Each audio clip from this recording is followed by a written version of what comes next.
Transition! Woo! Hello, everybody. Or people, person, place, thing. This is a very impromptu stream, like all of my streams are nowadays. But I was too lazy to go to play Magic. So here I am. So what's on the menu for today? I'm sorry. I switched my OBS to YouTube. So because I primarily do YouTube stuff, and it's a lot easier to get my um, VODs onto YouTube if I just stream to YouTube. So, oh sorry, I'll play with my microphone just to make it a little bit easier.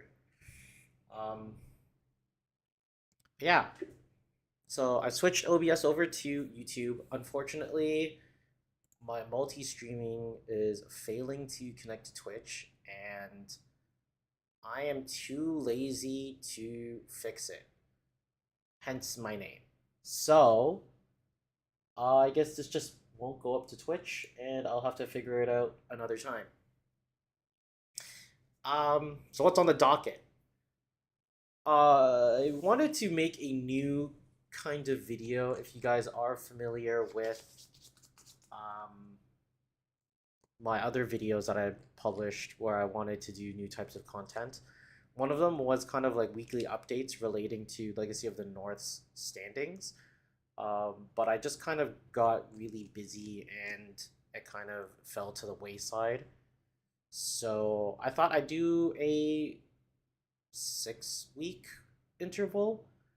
So basically our leagues are approximately 12 weeks long, right? It's every 3 months, and then we take a break month. Hey Gabriel, how's it going?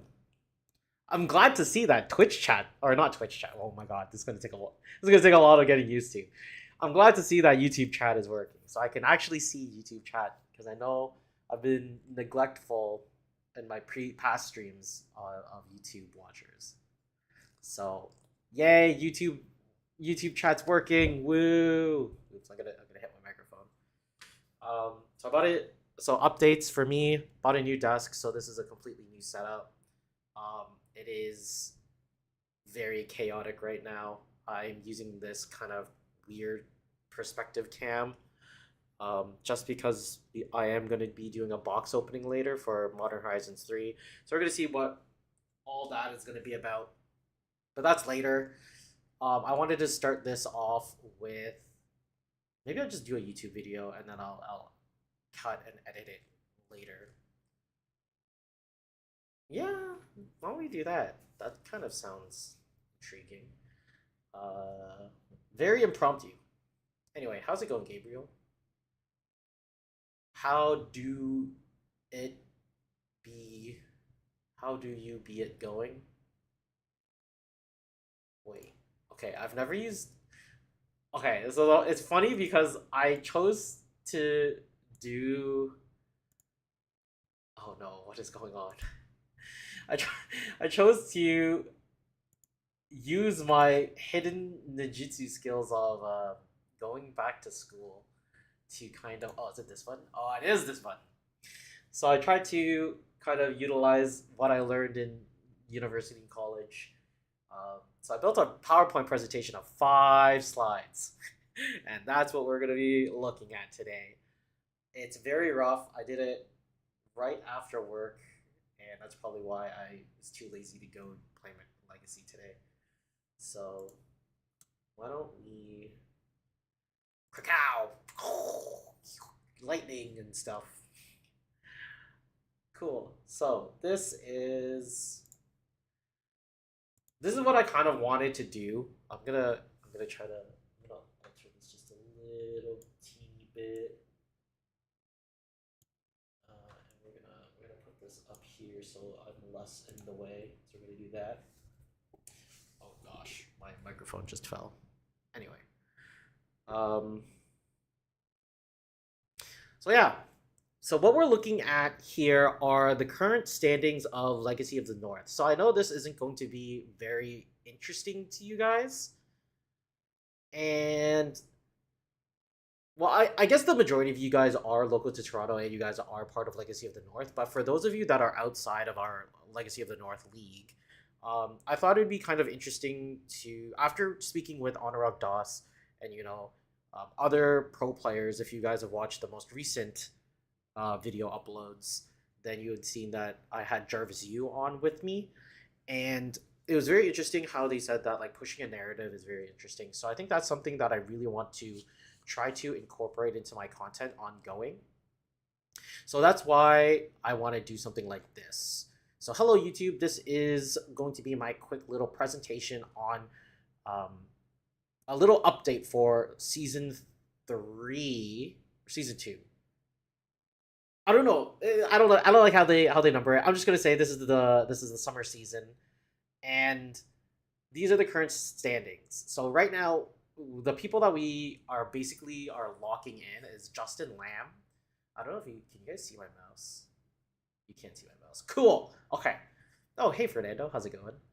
Not playing today? Surprise. Actually, if you're not playing today, that means you're playing tomorrow. Or if you are playing tomorrow, then that means you're not playing tonight. Anywho, we'll get to that later.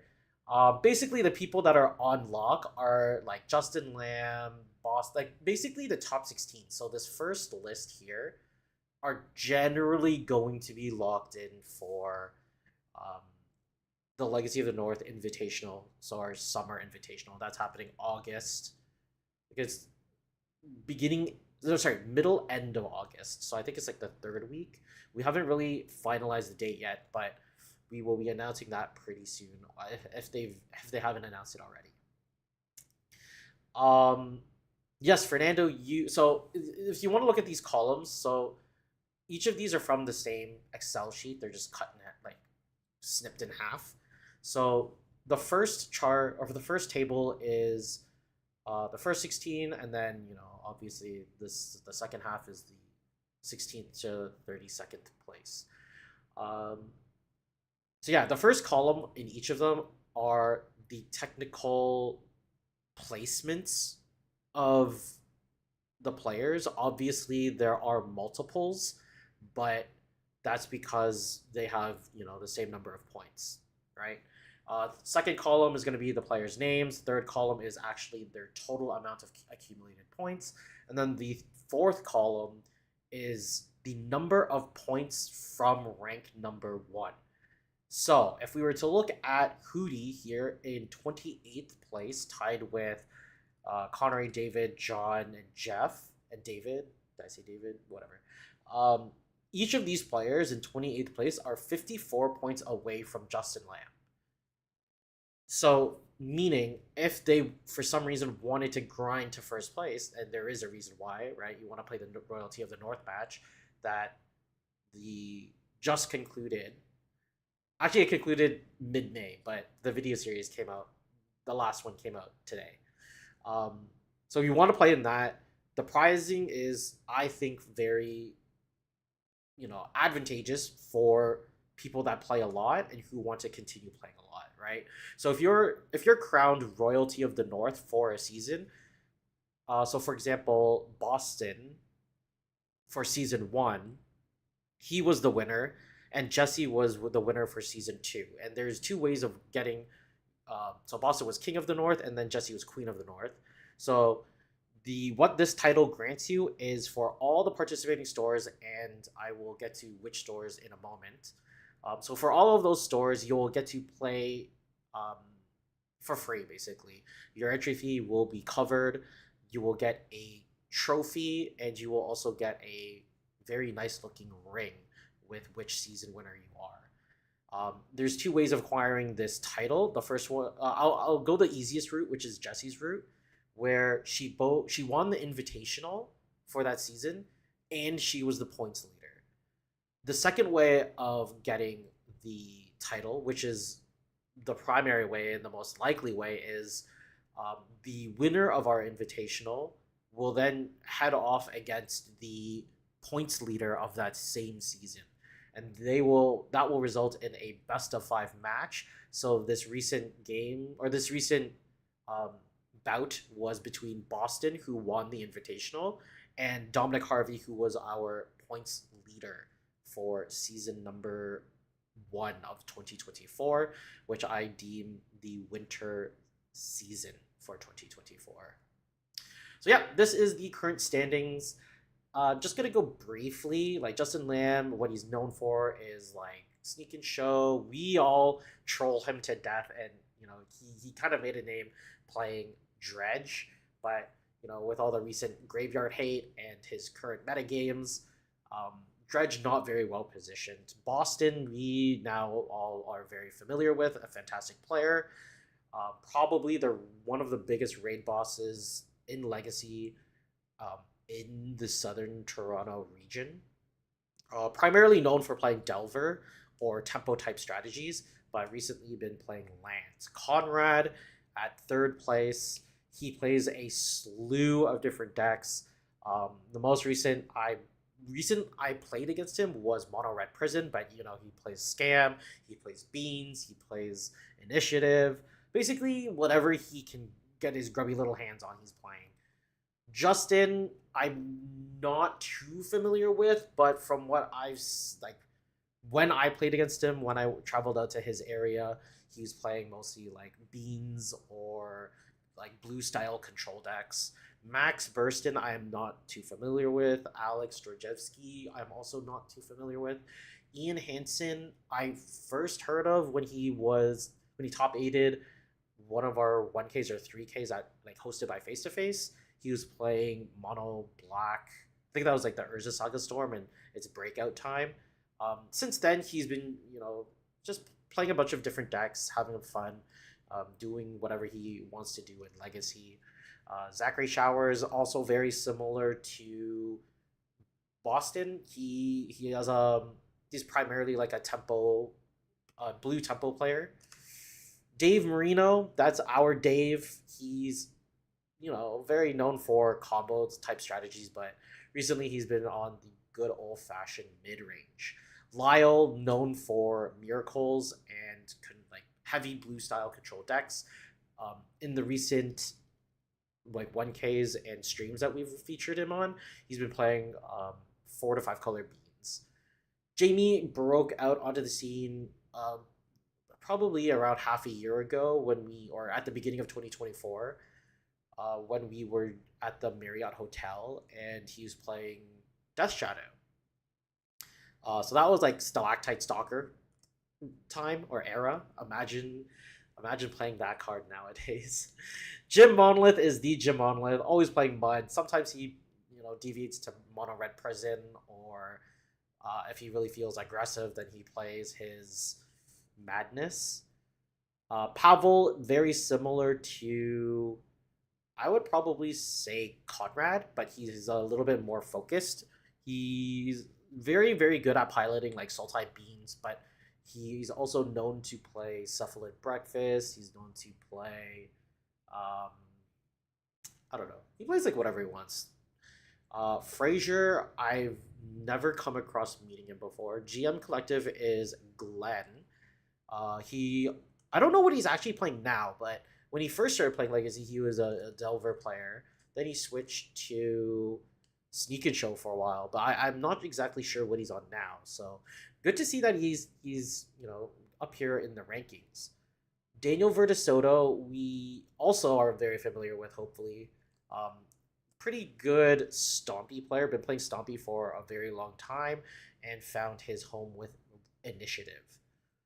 J Chu is our Jeffrey as well. He's a very special snowflake. Whatever he is testing or trying, then he is playing it. Generally, some sort of a black mid-range strategy. Typically, black mid-range strategies don't do very well in Legacy, but with Modern Horizons 3 out and about and everybody testing, we have no idea what the meta is going to look like. Typically, they usually have some sort of combo finisher, which Jeffrey loves to do. Fernando, he's in the chat. If you have any questions, I'm not going to give away any of his tech, but you guys all know Fernando and you've seen what he plays. He's been featured on the channel for quite a like ever since the inception actually. He's also provided us footage, so thank you, Fernando.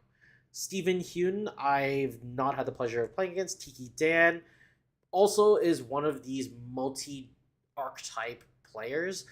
He does tend to favor lands type strategies. So the first time we featured him was against Applejacks. He was playing against Connors. Connors was on Applejacks. Tiki Dan was on Golgari Turbo Depths, and that deck has pretty much got a lot of tools. Surprised I haven't seen him playing or experimenting with it much.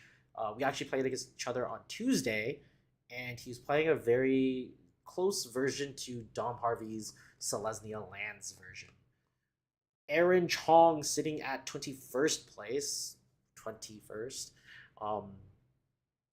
But specializes in blue base control as well. I really liked when he played Jeskai control, but now he is. I'm not gonna say his Dubs nickname, but if he wants to tell you guys, he will in the comment section. But Aaron now switching to Delver, Grixis Delver and Delver style decks. He is seeing rather good successes there. Jacob Murray. I've only had the pleasure of speaking with him once or twice. Don't really know what he plays consistently, but when we did cover him, he was on Red White Initiative. Caleb, we've seen play Burn, and although we all love Burn and we all wish that it could be a very good archetype, Caleb has found a lot of success playing Bean style decks. Claudio is a jack of all trades. He will play whatever he feels like it. He can build whatever he wants, whenever he wants. So if you try to meta a game against him, good luck. You'll never know what he's playing. Dylan, I'm not sure. Nicholas, I'm not sure. Sia is actually a newcomer to the Legacy scene. He is a Enter the Battlefield regular, and he's come from Modern, and he's found a lot of success playing Teamer Delver. So I'm excited to see that a new up-and-coming player is in these standings, and I hope that he does very well in the Invitational if he's in those final 32. Connery, I always get him confused with Connors, but that's only because their names are quite similar. I'm not sure what he plays much. Save goes with David. David, I think he plays the few times I've seen him play, he was on some version of Beans or a Murktide Regent deck. Jeff, again, not too familiar with. I'm glad I'm seeing so many names that I'm not familiar with, because it means that we here in the downtown Toronto core aren't actually dominating the league. So I'm happy to see a bunch of other names that I don't know. We finish off our list with Hootie and John. Hootie known for playing Clown Car in his affinity decks. John also known for being J-Chew's master. They are the Sith. They are the Sith themselves. There can only be two. I don't know what John is piloting now, but I hope that it is some sort of mono black combo mid-range style deck, some weird mixture with Helm of Obedience, but we'll see.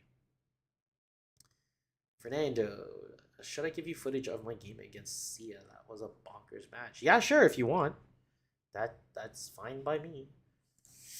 Okay, we'll move on. So that was the people that are basically locked in or fighting and grinding to keep their spots. These are the people that potentially, from now until the end of July, these are the people that we're going to be keeping an eye on that can be causing significant changes, right? I'm just going to go very quickly through this list of people that I know. So Josh Kronk plays mono black mid range. Stefan Hayden Bro, I don't know if he's still kind of testing with the blue style combo decks. He was playing I don't even know what to call it. The Jewel. He was playing the Jewel deck. Andrew Jordan, don't know. Suraj, he also is able to play a bunch of different decks. I think he prefers to play Doomsday and Death Shadow style decks, but he also has the ability to kind of play whatever he wants whenever he wants. Tristan, I think he's a Storm player, but I don't know how often he plays Storm. We're gonna skip a bunch to the next person that I know is Stefan. Yeah, I think it's Stefan. Is I don't really like. I know who Kat is. I know who Ryan is, but I also don't know what they really play. But Stefan, I haven't seen him in a long time. He could still be on Doomsday. It is probably like if he's given up on Doomsday, I am not sure, but otherwise he plays like Grixis style decks. Ethan Meyer playing good old fashioned variants of depths. He has adopted Urza Saga. He used to play back in the day, and now he's returned. And I really hope that he can kind of grind out those last few points to make the cut. However, I think it will require quite a bit of either like top. Basically, he'll need to win three rounders at ETB because I don't know if he travels to other places. I think I've seen him at Cardboard Classics. I think I've seen his name at Cardboard Classics a couple times. Um, but if he's not attending 1Ks, then it'll be pretty tough for him to get in. Andrew Black, Andrew Black and Andrew DeFruscia, they were in the last invitationals. Hopefully they can attend some 1Ks and get their points back up there. David Jessup is someone whose name I've recently seen popping up at Cardboard Classics. Ethan McGillis is an ETB regular. Um, Michael TC, I think he's on hiatus, so I'm not sure um, how far he'll actually try to make it into the top 32. We've got Reese O'Reilly, who's also coming out a lot more often to Enter the Battlefield. Richard Matuzio, I'm not sure exactly where he plays. I think it might be Untouchables, but classic blue-white control player, very, very good. And Rob Jackson playing Bean style decks, also an ETB player. So we have a lot of ETB players just in the middle of things, trying to get those last few top finishes to qualify. So yeah. So this is basically our weekly schedule. So these are the participating stores that we currently collect data from. Do not mistake this for stores that uphold the King of the North free play title. To my knowledge, ETB, North Bay Games and Hobbies, Chimera Gaming, 401 Games, Face to Face, and I believe Critical Hit. I think all of those ones that I've just named are the ones participating in the Royalty of the North like free to play title. We need to I guess like I don't go to Untouchables too often, so I'm gonna have to ask some of the regulars to kind of confirm whether or not they're participating. Cardboard Classic Games, I know doesn't really want to do it. They didn't seem too interested. Legendary Collectibles, I also have zero way of like. I guess I could reach out to them, but I'll have to talk to James about it. Yeah, but basically these are all the places that we collect our data from. So if you play at any of these games, or sorry, LGSs, then you are most likely on our list. The ones highlighted in red are ones that we've collected at some point, but have either posted inconsistently or just have like not posted in a long time. So for example, Grey Guardian Games, we only had 2 results or confirmed and reported, and they haven't really like it was kind of recent. It was like the second last week of May and then the first week of June. But other than that, we haven't really seen anything from them. Atlas, I haven't seen in a long time. Waypoint and has kind of also been in that same situation. And then LA Moods, I haven't heard from in a very long time, or I haven't seen their results in a long, long time. So this one I think is the most exciting um, chart. In this is very ugly, I know. Bear with me. It was like thrown together. It took me actually quite a while, but whatever. In the top row, we have the names of the stores. They are abbreviated, so ETB is Enter the Battlefield. We have Chimera Gaming, Cardboard Classics, Untouchables, 401 Vaughn, and 401 Downtown are separate. Legendary Collectibles is here. Face to Face is also here. Critical Hit Gaming Lounge, and then Untouchables Milton is at the very end. In the second row, oh sorry, this is one that didn't pop up, and I had to manually find, and it's North Bay Games and Hobbies. So I did mention it in the last chart, but basically, when I created the chart, they didn't show up, but then I saw them last second, so I just kind of tossed them in there. So the second line are who I would probably deem as the store raid bosses for your weekly events. So how I came to these names are I went through all of the data that was submitted, and it's the most consistent or most,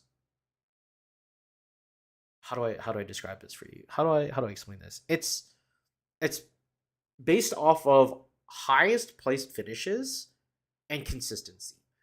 So if you played 3 events and you only XO'd once, then you're less likely to be on the um you're less likely to be listed here if than someone who's played 4 events and X1 3 times, right?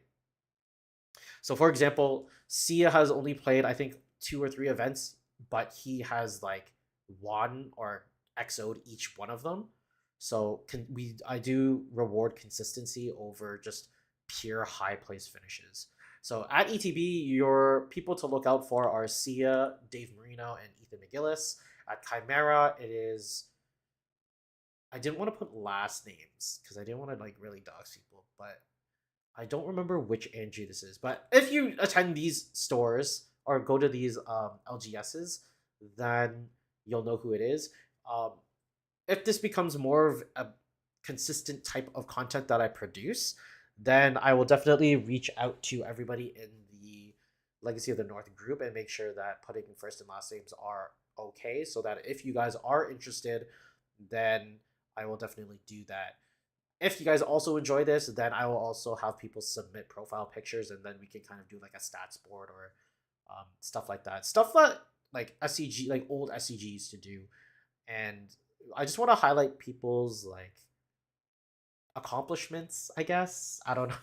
I don't know. Maybe like we'll do by the end of the year we'll be like give like mini awards that don't really do anything, but it's like most events played or most top finishes or most top eights or something of that sort. I think it's just fun to do.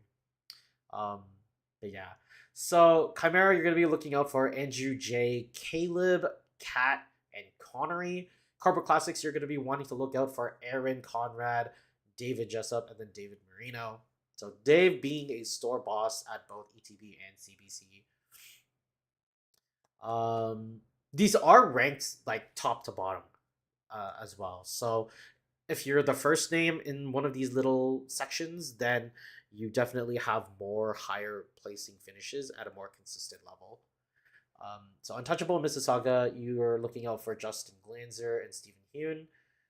401 Vaughn, you're looking at Suraj and Claudio. Legendary Collectibles is Justin Lamb, Alex Drzeski, and then I don't remember which David this is.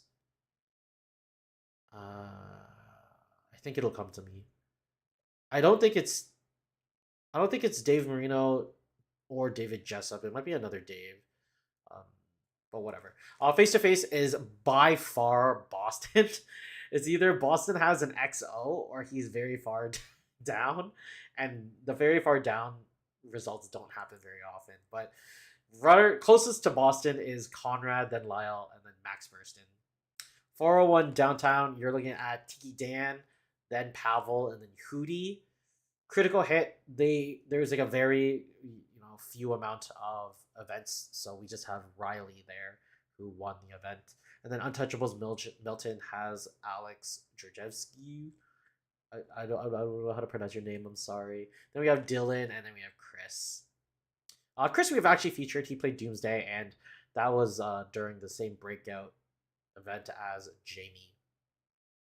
The third row are the number of events each of these stores have had. So you can kind of compare the data to, like, for example, if like Riley is very like the store boss here, but it's only based off one event, then it kind of makes sense. The last two rows are kind of meant to be together. So these numbers are the average number of players for those events. So, for example, ETB had 6 events, and in those 6 events, they averaged a 7.5 player base. Clearly, Face to Face has the most consistent player base at 17.83 players. My goal is to kind of get these lower ends up. Yeah, they just started Legacy locals at Critical Hit, which is why I opted to include them, even though they have the one event. So if once we get more events going, so it is Friday night. Face to Face isn't accounted for here yet, so they should be at 7 events. Critical Hit hopefully has a second event going, and for some reason, like I know Untouchable Milton has had multiple event reports, but I only saw in our data sheet that one was reported and they only had 5. But I know that they have a consistent player base. I completely forgot about North Bay Games. So Drake Onis, Nicholas, and Ryan J. Each of these guys are your star bosses. There are 4 events, which is really, really good up for you guys at up north, and you guys average a 6.5 average competitors. So this is all kind of like a quick update. I know it's a lot of data and it's very ugly to look at. So if you guys do like this and you guys are interested in more, I will find a way to kind of present it more cleanly. This is the last event of the slide, and then we can open our box. So these are the upcoming larger events. Obviously, there are going to be those weeklies that we discussed earlier, but these are the last 6 events that are going to be attributing points that have already been planned and listed. So face to face, or I guess not large events, but face to face is basically a medium-sized event. Everything else I would probably consider small, but it's only because face to face always has 4 rounds. So face to face is included tonight. Then we have the Critical Hit for tomorrow, Chimera 2 weeks after, and then face to face in the next month. Then we have It's Game Time, who's trying to run it, and unfortunately, they coincide with ETB Newmarket's 3K. So yeah, hopefully we get a really, really good turnout for the 3K. Hopefully that shakes up a bunch of the earlier standings that we were talking about. So like over here, it is the home of a lot of like I said before, it is the home for a lot of these people that I listed here. There are a bunch of ETB players, so hopefully they can come out that day and kind of flip people on their heads and steal some points. But yeah, so that is the very short and quick um, update I have, I guess. What do you guys think? What do you think, Fernando? What are you doing? You just chilling? For me, I'm really happy because I use SodaStream a lot, and this is not sponsored in any way. It's not endorsed or whatever. But I ordered some syrup, and I ordered raspberry lemonade, and I ordered Coke Zero. And after Dave, was it Dave? I think it was Dave. No, I think it might have been my colleague at work. He convinced me to try the spiced Coke Zero, and the spiced Coke Zero, you know, it's not. There's no alcohol in it, but it's like raspberry flavored, and I kind of really really liked it. But I thought it was too raspberry ish, and it kind of made it taste like medicine after a while.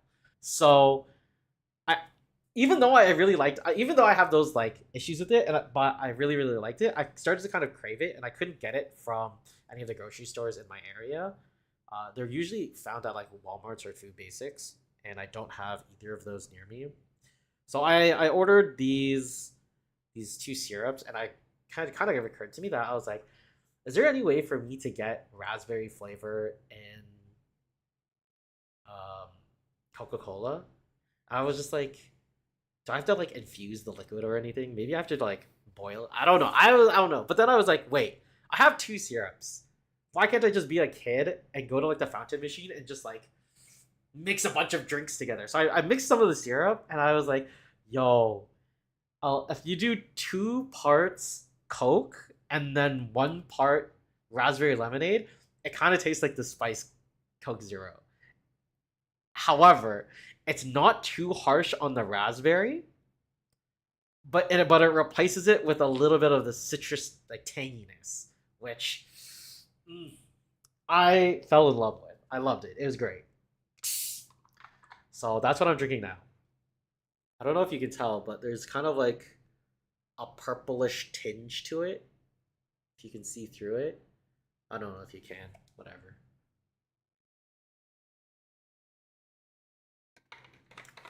Mm, it's so tart. Prepping the deck for the critical hit event. That's what I'm gonna do right now. So, because I didn't go to any game stores, I don't really have any Modern Horizons 3 cards. So, I'm gonna get them by opening this box. So, the main thing I need to get is like a Vexing Bauble. If I can get like one Vexing Bauble, we're basically good.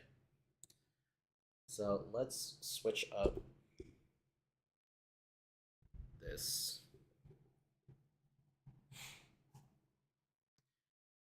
Whoop a doop doop. Okay, YouTube, we are going to box break. This is also a test run because this camera that I'm using is a GoPro. So I finally got it hooked up to my computer, and hopefully it works. I don't know why it's not charging. Hopefully, maybe we open the box really quickly. It's only at 20%. I guess that means it's been on this entire time. Anyway, oh, there's a huge glare spot. Whatever. I'll just avoid that spot. So, I have not really looked at Modern Horizons 2, so you guys really have to tell me what's good and what's not. Eh. Eh. This is the first time I've bought a box since they've changed their booster packs. So the last time I bought a box, they still had collector boosters, they still had set boosters, and they still had draft boosters, which was terrible. Freaking what? Free MTG MH3? Free? Yo, wait. I need to know.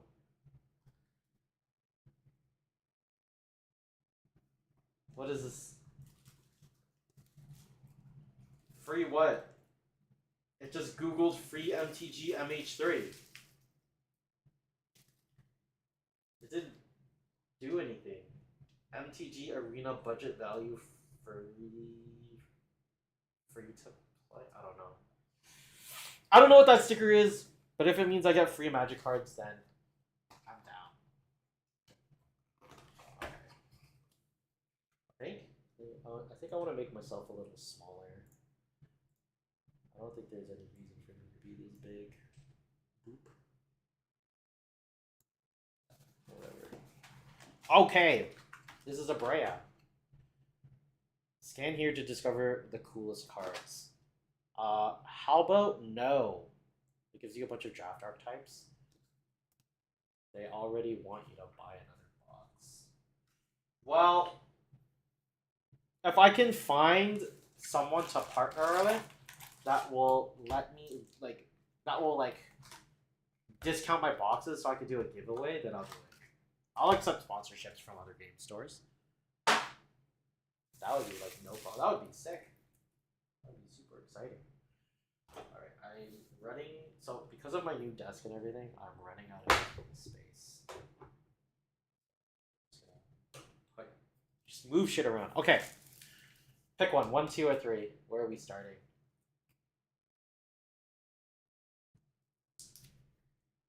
Where are we starting?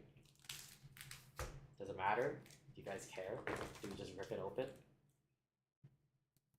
How do we do this? I do have, I think, like a mini announcement as well.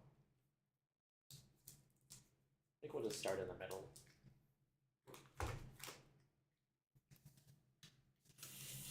Alrighty. Is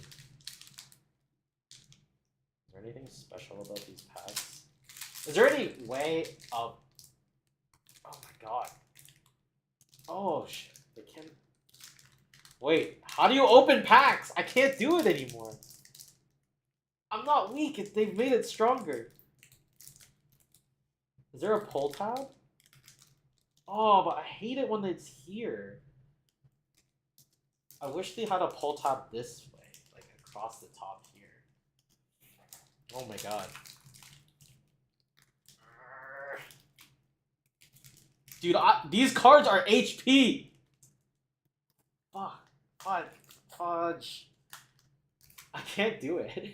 I'm trying so hard, and I can't open the first pack. I'm not trying to blue ball you guys, I swear. Okay, we got it. It's loose. We did it. Holy Jesus. I really hope the rest of the packs are not like that. Ugh. Okay. Oh, I should have cut my nails.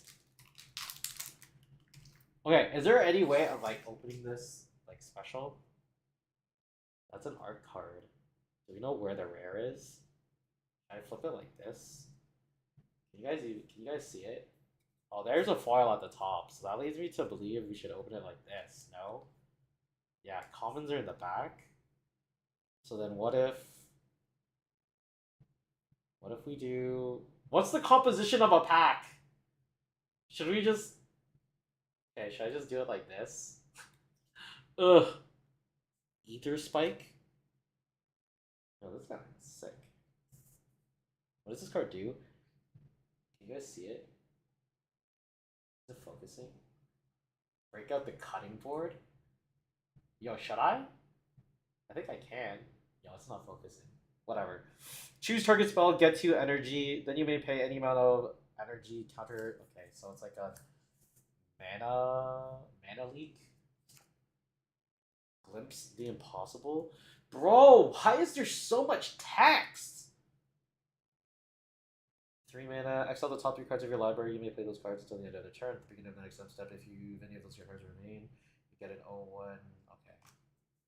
That's weird. Colossal Dreadmask.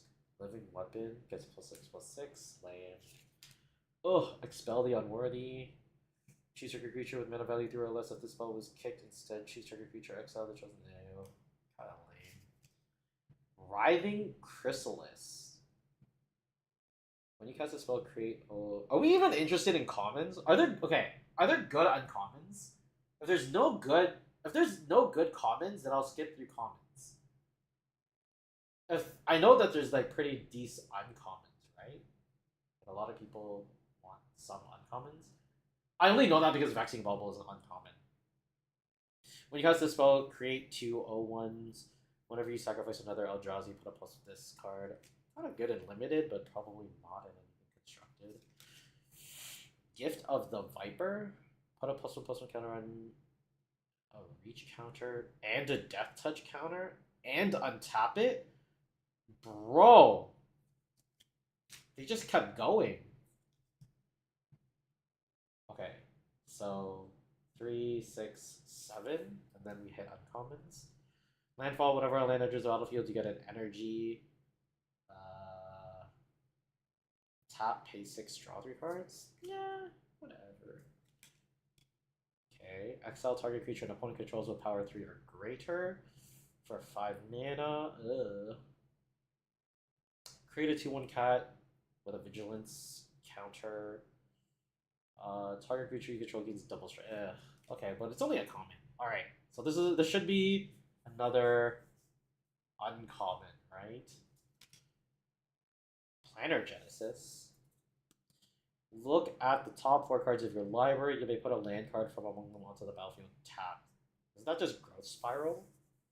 Oh no, it's better than Growth Spiral because it's look at the top 4 and you draw one. They're quality uncommons. The Escalate cards plus the Modal Bolt lands. Are those uncommons or are those commons? Anyway, this card is pretty good, right? Like Growth Spiral was like a very dominant card. And isn't this just better? Look at the top 4 cards of your library. You may put a land from among them onto the battlefield tapped. If you don't, put a card from among them into your hand, put the rest on the bottom. So you either... Oh, I don't think it's as... Okay, so you see... Oh, I guess it is kind of like Impulse. But it's worse than Impulse, right? It's like worse. I guess it depends on what you mean by worse, right? Like for the mana constraints, you need to still you get ramp instead of like good card selection, I guess. Ooh, retro border snow cover. Okay. What's this? This is an uncommon. Buried Alive. Nice. Okay, so I guess the cards that we care about are the top 4, right? So this is the rare. Nethergoyf. Wow, mythic on the first. Nethergoyf's power is equal to the number of card types amongst. Okay, so it's a 1-mana Goyf.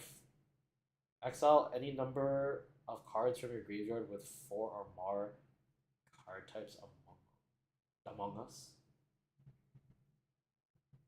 Isn't this just better Goyf? Oh my god, Goyf's been power crept?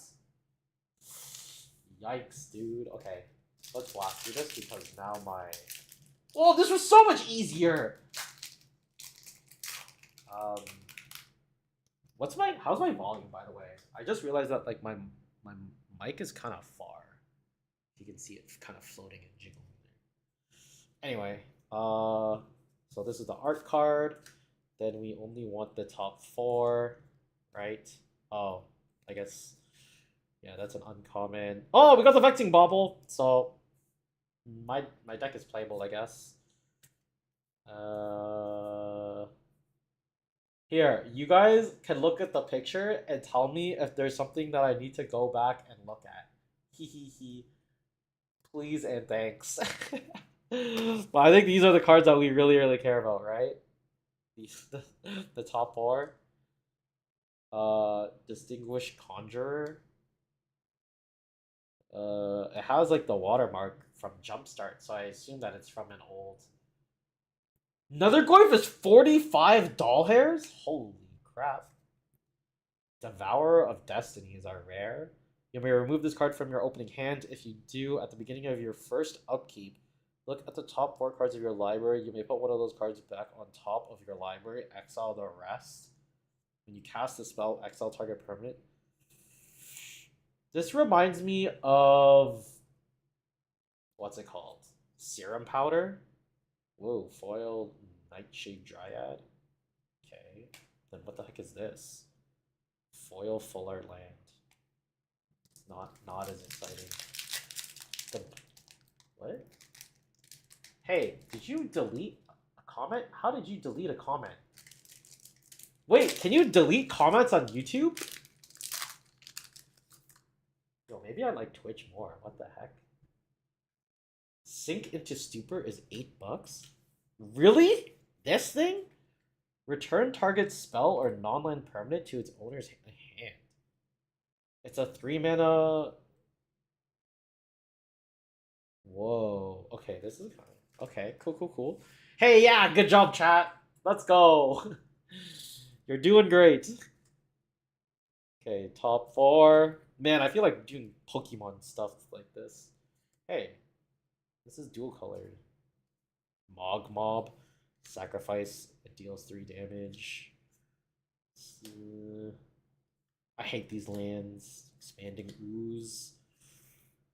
Rose Caught Knight, Temperamental Oozewog, Smelted Charge Bug, Deem Inferior, and Fetid Gargantua. I like that name. Fetid Gargantua. Alright. Flip. Deserted Temple. Hey. That's not bad, right? I love lands. Volatile Stormdrake. 2 mana flying hexproof from activated and triggered abilities. When it enters the battlefield, exchange control of volatile storm. Oh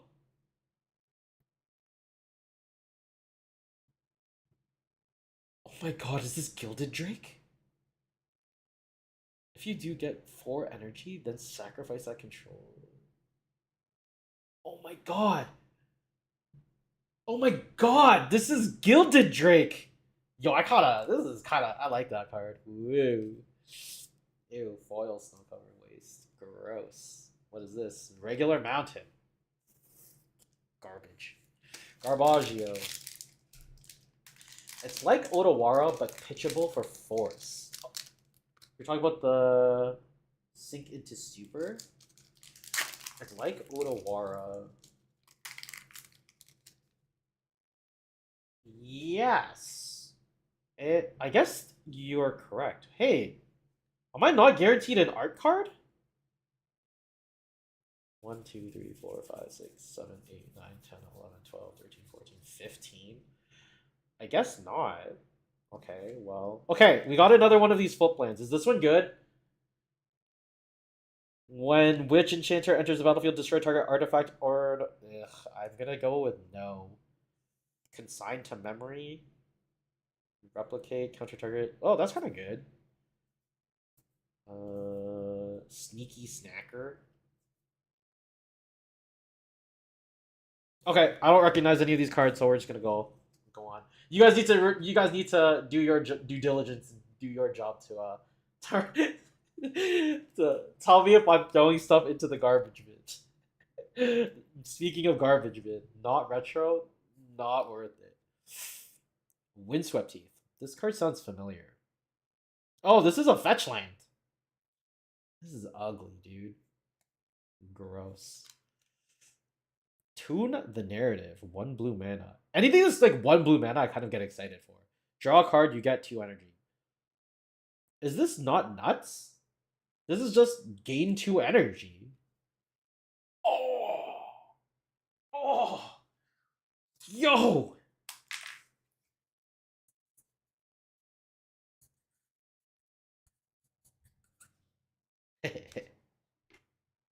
The best card.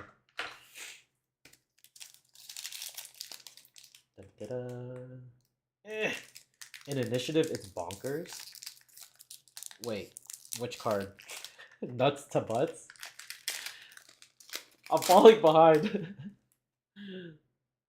The white modal card? This card? I guess, but it's 4 mana. Also, that deck kind of garbage now. Oh, token. Dude, I don't get these packs. Oh, no dual-sided card. Unstable Amulet. Hope Ender Kodal. Proud Pack Rhino. Perilous Landscape. Eldrazi Repurposer. Shattered Landscape. Eerie Auxiliary. Glimpse the... Fuck you. Okay, I don't know any of these cards. Alrighty. My GoPro is running out of batteries hella quick. Hey, there's a Victimize. In Modern? Not bad. Thief of Existence. That is a weird mana cost. When you cast a spell, exile up to 1 target non-creature, non-land permanent an opponent controls with mana value 4 or less. If you do, this gains when this creature leaves the battlefield, target opponent draws a card. Non-creature, non-land permanent? Why? This card feels very irrelevant to me.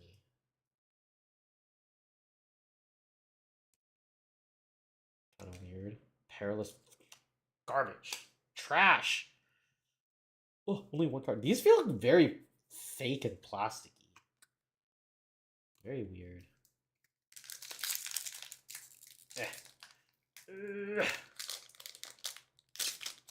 Yeah, the classic. Peel open the butt cheeks. Gotta go between the cheeks. Whoa, another token. 4 cards. Dreadmobile. Wastscape Battle Mage. Okay. Reiterating Bolts. Anything with Replicate pretty much scares me. Score! Alrighty, here we go. Hey, Retro Aether Spike. This is kind of cool. I don't know. This looks weird, though. This looks like I printed it on paper. Fledgling Dragon.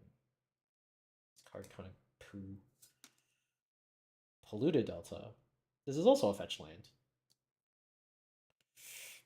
Foil Power Balance! Wow!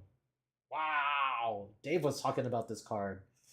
Whenever an opponent casts a spell, you may reveal the top card of your library, just like Counterbalance. If you do, you may cast that card. It's the opposite of Counterbalance. Kind of Trizash, if you ask me. But no one's asking, so... Oh! Dual-sided token in a regular pack? I hate that. Glad I don't work at a store anymore. Notably, that 6-mana goblin is a legend at common.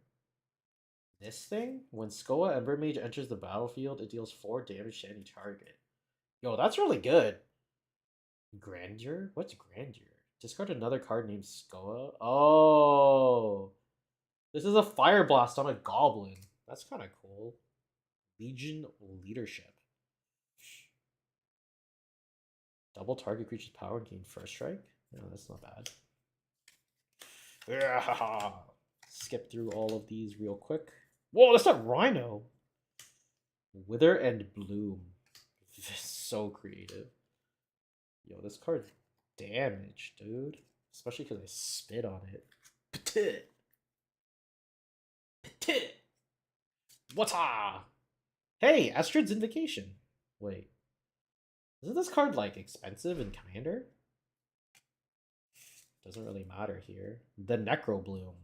Abzan 1. Landfall. Whenever a land enters the battlefield under your control, create a Scion. If you control 7 or more lands with different names... Wait. Isn't this Field of the Dead? Lands in your graveyard have Dredge 2? What? Wait, they put Field of the Dead on a creature? You're saying that I could play Abzan lands? Abs lands? That's kind of cool. Evolution Witness. Don't really care. Oh, Foil Forest. How many foil basics am I supposed to get in a pack? Excuse me. Art card. What am I looking at? Wait, is that an anvil? I feel cheated. What's going on? It's that heralds the end. Colorless spells you cast with mana value 7 or greater cost 1 less to cast. Okay, whatever. Horrid Shadow Spitter. Don't care about these foreboding stuff. Thraben Charm.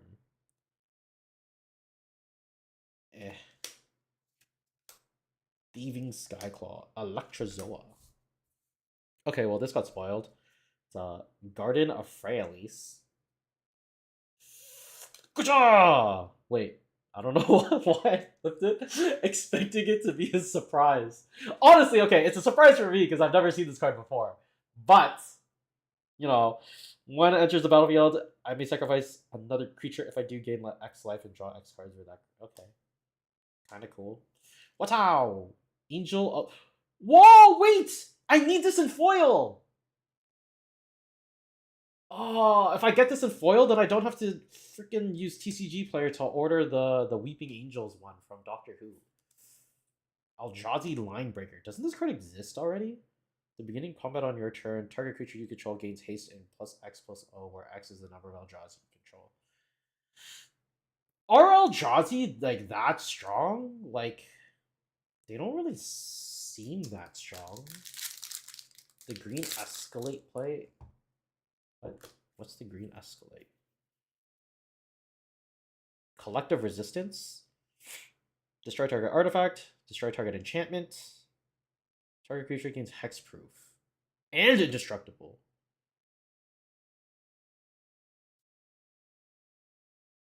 Sideboard? What sideboards would play it in Legacy, though? This is very much like a commander card, I think. Because it's just like a better heroic intervention at this point. Is it better? It only targets one creature. I guess it's debatable. A snake. Is there an Opiomancer in this deck? Or in this deck?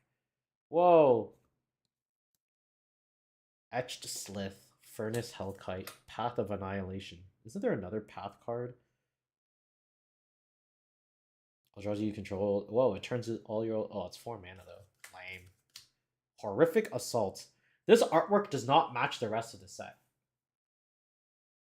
Justine Jones. I do like your artwork, but you might not have been the right choice. Unfathomable Truths. Garbage.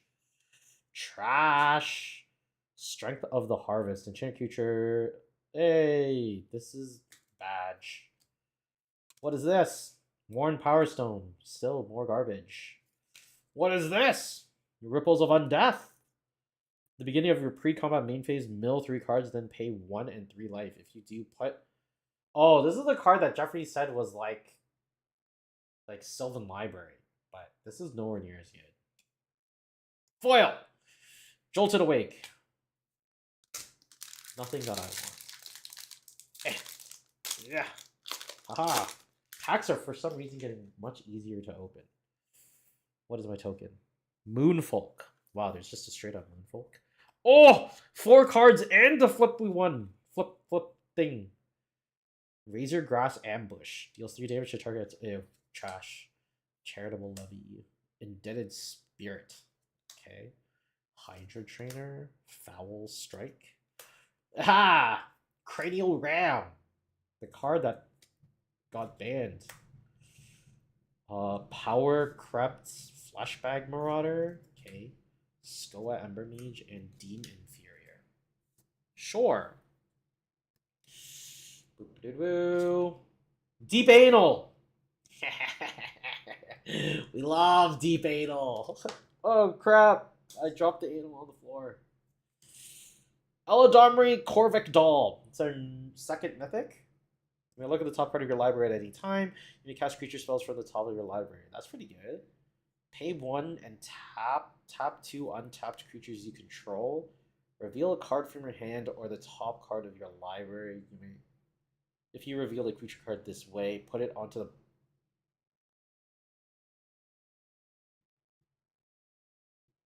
Is this not... This is... Wait. Reveal a card from your hand or the top card of your library. If you reveal a creature card this way, you put it onto... Is this not just like a backup natural order? Like, sure, you don't search or tutor, but you basically can pick and choose what you want on the top by casting creatures from the top. Or you just have it in your hand. Right? It's like an Elvish Piper almost. Yo, this card's good. Right? But it's 3 mana, it's an elf, and elves suck.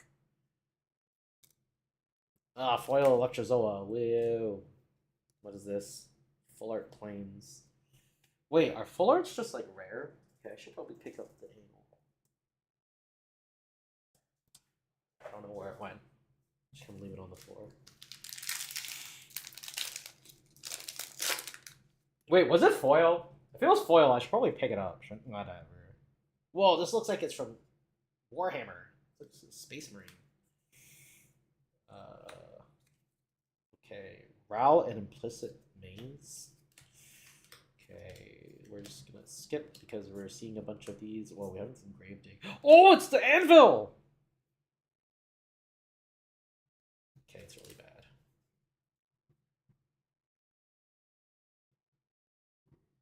Actually, it's not that bad. That's actually pretty good. It's like a small Perforos. Jeez. Eladarmi, $20. Not bad. Nadir's Nightblade. Boo. Arena of Glory. Comes in top unless you control a mountain, so it's like the red version of Shifting Woodlands. Exert Arena of Glory. I like that. Putting Exert onto a land, I like that. Because now I can desert a temple it and untap it. Like a bitch. If that top... Sorry. Add to red 2. Gains haste until... Yo, this card good. I like that design. Emrakul's Messenger. Not interested. Foil Basic Mountain. Trash. Alright. How many packs are in a box? Is it 36? So this is our 12th pack. We're at 12 packs and 1% battery life on the camera. If the camera dies before, like after this, the camera is gonna die after this pack. I'm pretty sure. But we'll see. No Elemental Blast. I hate this card. I wanted this to be destroy any destroy anything with no color.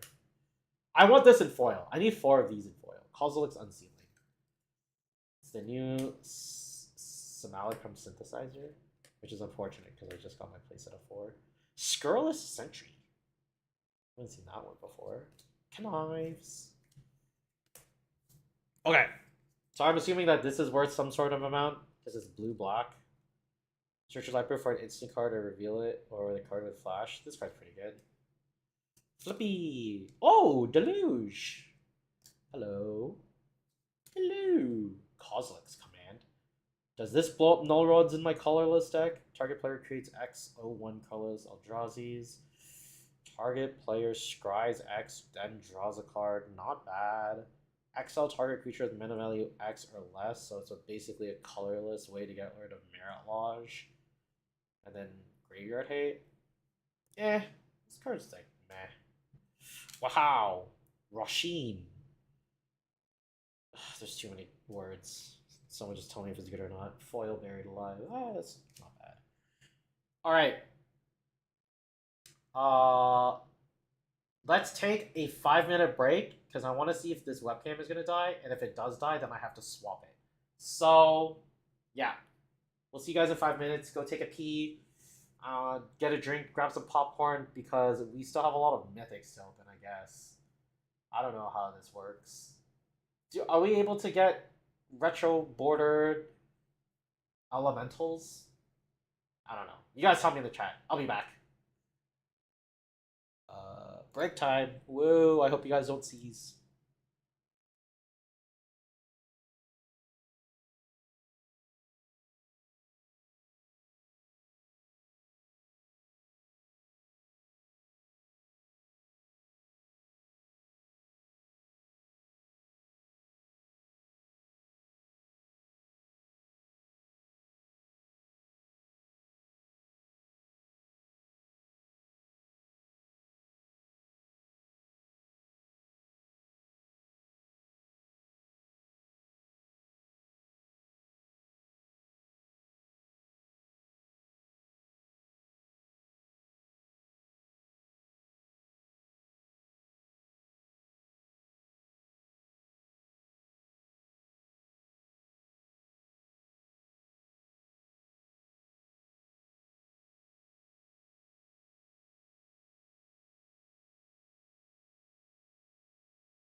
Okay, you guys get to see a little bit of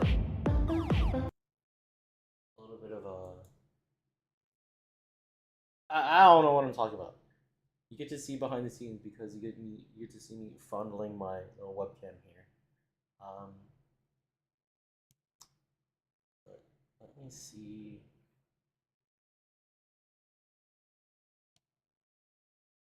Why the GoPro? So the GoPro is still on, but now it's reading that it's charging. But it's still not displaying anything, which is kind of problematic. So I wonder if I can take this out. Ooh, that's hot. Will this turn on? Doesn't look like it.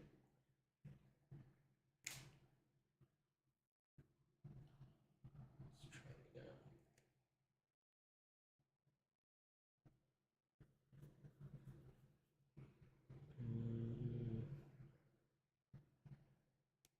Nope. This is not giving power. Wow, how unfortunate that this has to happen. This is why we don't stream openings. Why we record them. That's why most YouTubers record them. So you don't have to deal with this crap.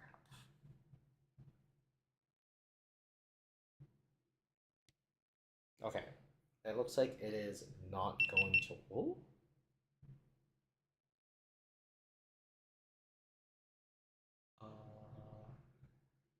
There are signs of life. Nope. Just died again.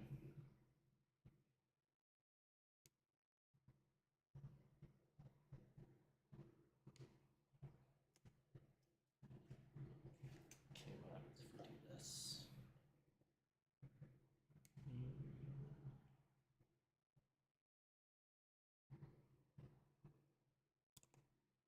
Not gonna happen. Okay, well, if that's the case, then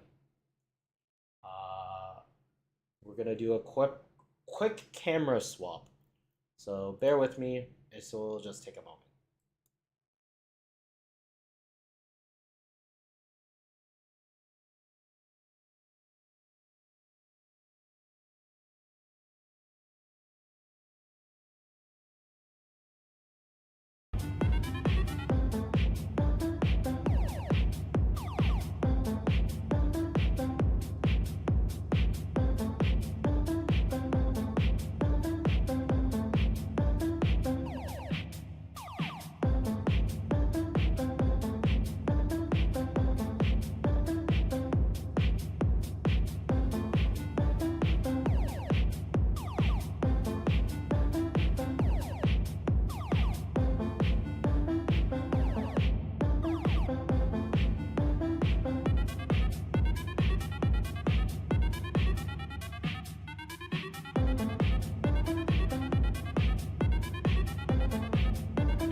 Benjamin! You have been chosen, Benjamin, by the hand of God. Chosen. I bestow upon you this ring of Benjamin. Chad, stop listening. And Don't you listen to must wear. this. It's demonic. We're still. Don't worry about it. Okay. Don't mind what you just heard. Okay, it's fine. If you guys want, I'll show you what it is after. But it's messed up. Super messed up. Okay.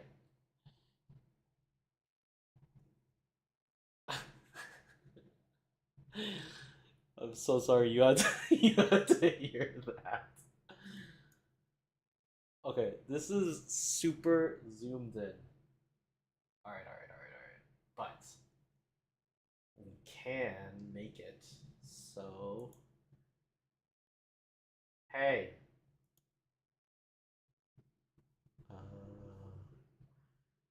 Make it so that. Hold on, remember it doesn't work when I'm trying to do multiple things. I'm so sorry. Give me one big moment here.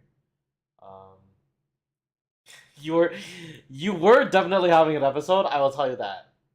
However, uh, you won't need to worry about it much longer. Okay, I'm gonna remove this, so hopefully this works. Here, we're going to select this source numero duh is this one. Okay, can I make it any smaller though? Is that the question? I wish to make it smaller. It seems that is not possible. Okay, that's fine because we will just have to change this transform fit to screen. Wait, why is it?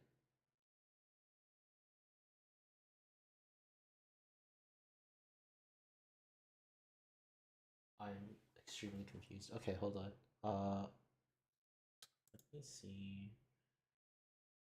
Why is it a square like that?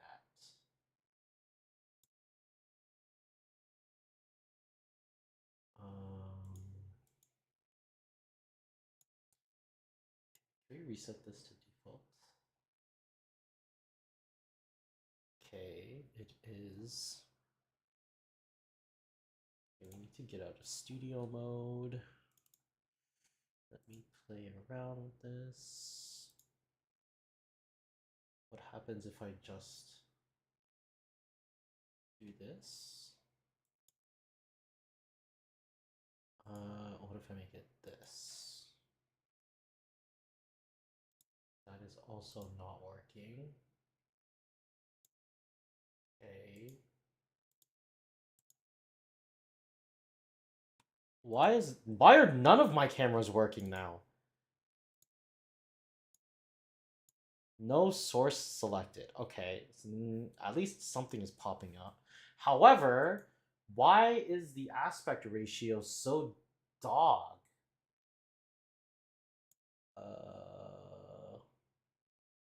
Oh no, we've lost all viewership. I don't blame them. Having this technical issue midstream is not ideal. Oh!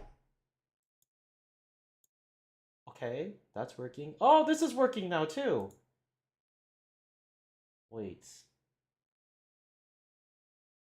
But why is it still... I'm so confused. Okay, what is this that I'm holding now? Okay, can Can we remove? Okay, we'll remove this. What's underneath it? Nothing. Okay, so this. Let's restore you to your regular size.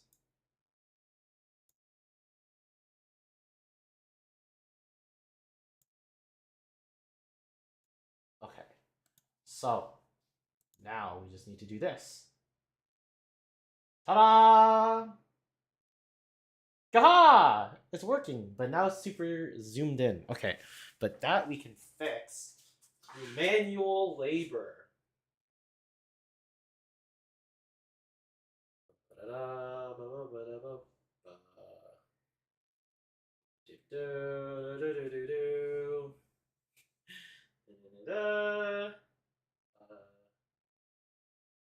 We'll go down to like I think here is good. And of course, my shitty webcam is all springy and stuff. Okay. It's too far up. A smidge back. I am so sorry that it keeps flipping on. Okay, it's fine. That should be fine. I think. Oh my god, is it? Okay, we can fix the auto detection. Okay. So that should fix the auto flipping. Like in order to get a perfect picture. Stop, please. There.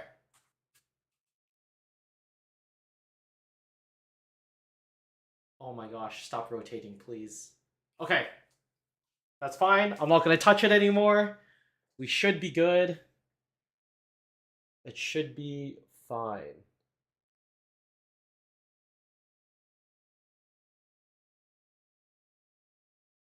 There. I am no longer touching it. It's good. We're good. Okay. Now we need to add me back. So this is name it the name of the camera. We will make it visible. We will select. Boop. And we'll activate. Oh, there I am. Hello. Hello. Hello. And we're just going that way. Hello, Satellite Gator Toast. You're sad you're not the raid boss at any store. Well, you would if you picked a consistently good deck.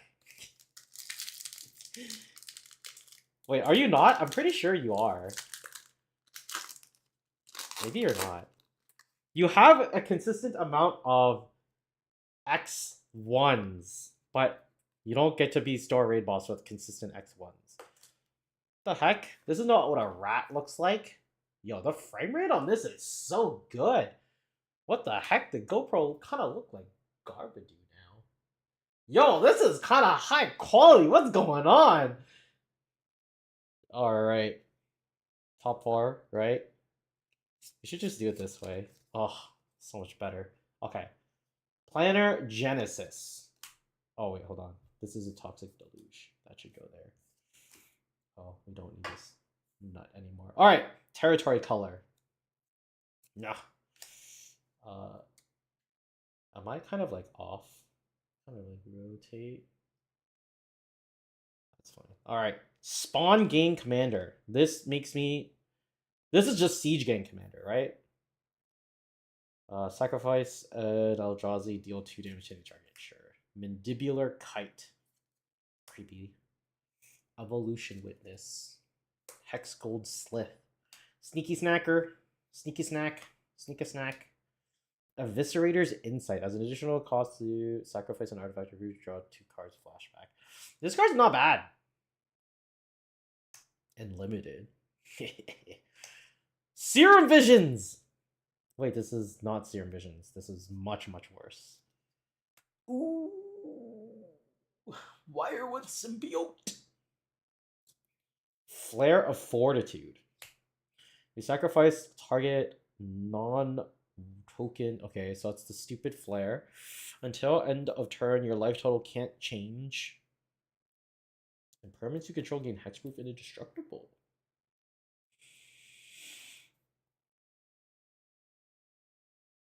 Yo, can you play this in Selesnya?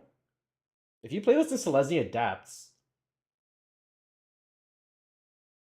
Yeah, if you play this in Selesnya Depths, you could sack like Dryad Arbor. Oh, it has to be white. So you can only sack Knight Other Alcor. Okay, card bad. Retrofitted transmogrant.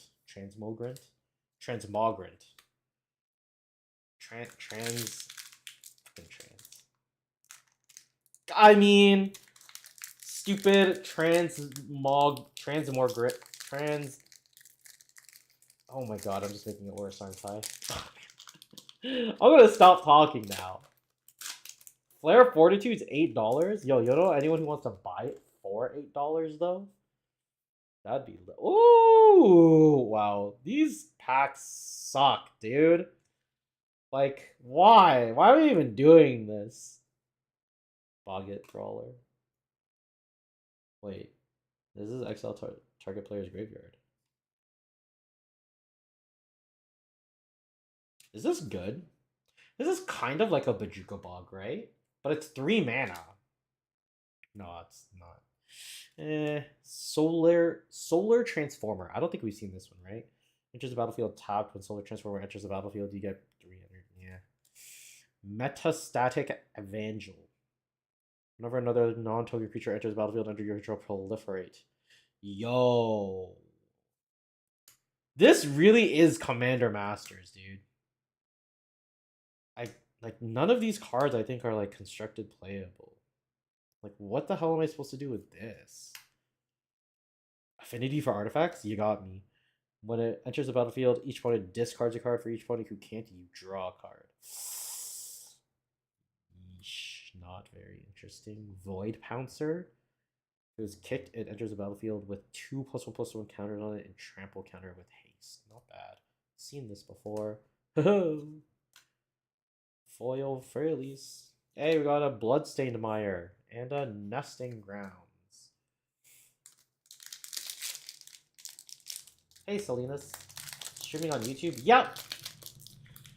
I tried to stream on Twitch, but for some reason my multi-streamer wouldn't connect. So this one's a YouTube exclusive. And I'm glad you're joining now because that means you missed me fondling my camera for like X amount of time. How many cards am I supposed to look at the top, like the back? Whatever. We got spoiled on the dual-sided cards, so we're just doing this. Yeah, so no YouTube this time around. I need to fix it eventually. We'll see. Rush of Inspiration. Draw 2 cards, discard a card. Brain Surge. Draw 4 cards, then put 2 cards from your hand on the top of your library anywhere. So this is Brainstorm, right? But it's actually card advantage. Because you still put 2 back. So for 3 mana, you're drawing 1 card, but seeing 4 and putting your 2 worst away. This could be good in Modern, but I don't see it being played in Legacy. I guess you could play it in, like, Miracle Beans. You know? I think you play it, like, maybe as, like, a one-off, but 3 mana is quite a lot. Cursed Wombat. Yeah. Stupid Deceptive Lands. Trash. Trash. Trash. Dream Drinker Dryad. Adapt. Trash. Galvanic Discharge. Choose target creature or planeswalker. You get 3 energy, then you may pay any amount of energy. Okay, so this is just... Wasn't there a 2 mana version of this in Kaladesh? I don't remember what it's called though. But it's basically the same. Card sucks because it can't go face. Warped, actually it'd be busted if it could go face, because then you could just amass any amount of energy that you wanted, and then you would just... Krazow! It's okay for Chrome Mox and it's okay for Chrome Mox decks. Oh, you're talking about the flare? No. Oh yeah, basic land baby. Oh, foil sneaky snacker. Woo! Oh god, there's so many more cards. What the hell? Fanatic of Ronus. So many buried alives. Ferocious add quad 4. Activate only if you control 4 power, and then eternalize. Like this card's like really good and limited, but I don't think it's very good in like eternal formats. Like if this was a standard set, I could see it being somewhat maybe played in Pioneer, but that card does not seem very good in Modern. I don't even care. Modern is basically dead to me, dude. Just can't get into it. What is this?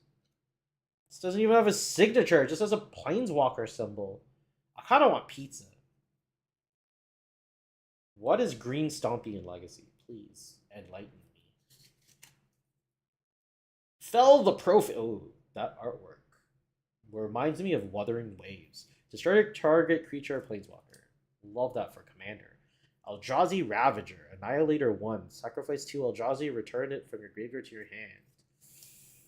Arcbound Condor. If you're gonna have Arcbound in your name, I'm gonna hold you to of such a high regard that no matter what, you're gonna be shit. Flying Modular 3. Whenever another artifact enters the battlefield under your control, target creature. Golden Tail Trainer. Fox Samurai. Seems like a commander card. John. Knight's Keep Dryad. Tempest Harvester. This is not blue, dude. Retrofitted Transmogrant. Siege Smash. Split Second? Ooh, this got me. Oh, less excited. Okay, whatever. Breathe Your Last. Destroy target creature or planeswalker. You gain 1 life for each of its colors. This is kind of like Hero's Downfall, right? Sometimes cut out and... What does this say?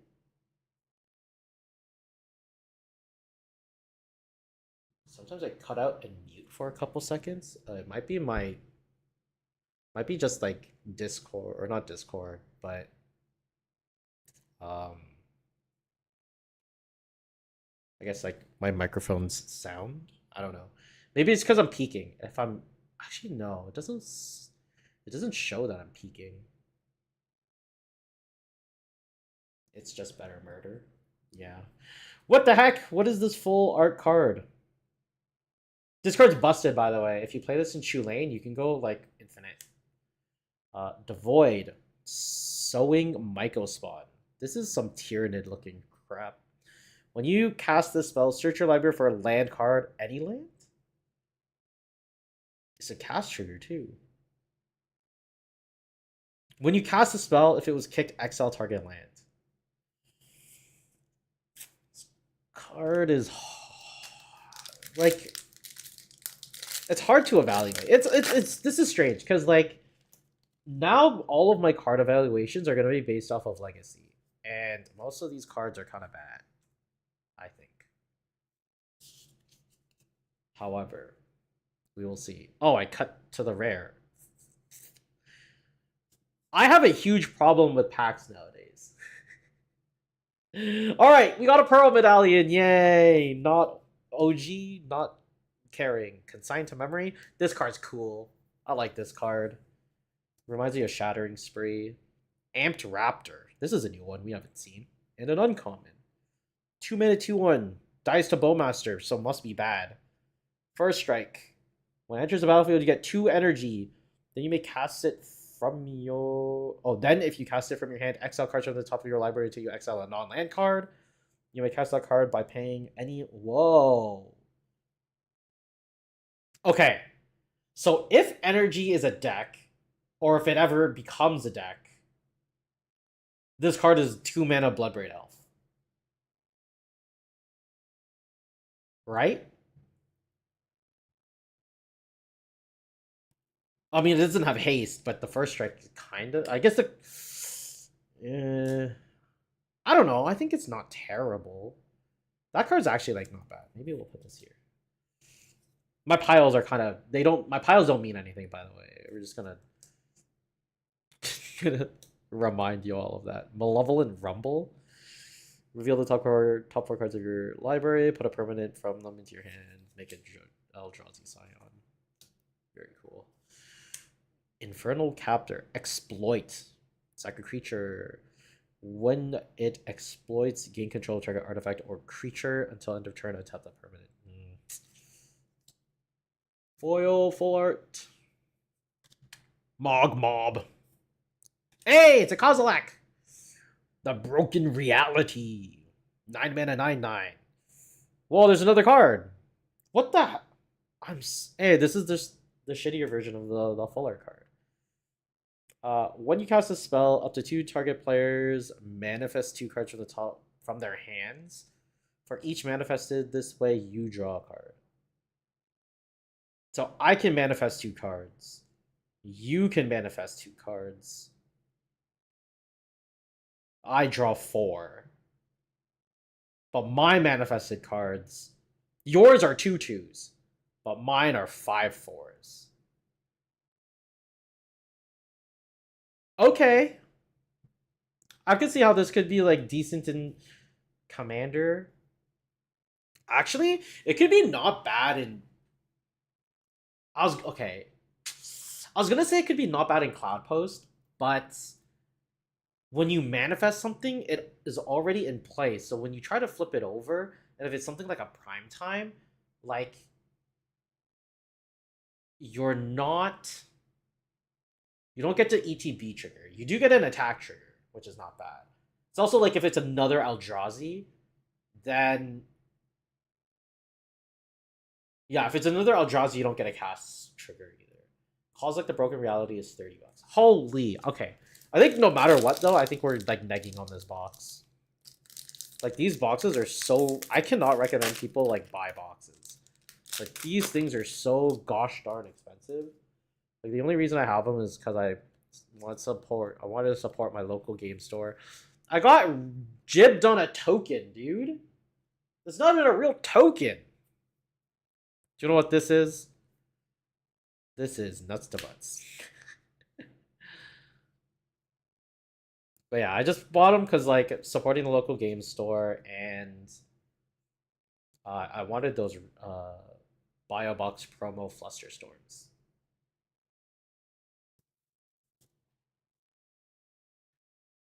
You did not hear anything I said about Kozilek while I was reading the card. Wait, is it due to connection issue or because you're distracted looking up something?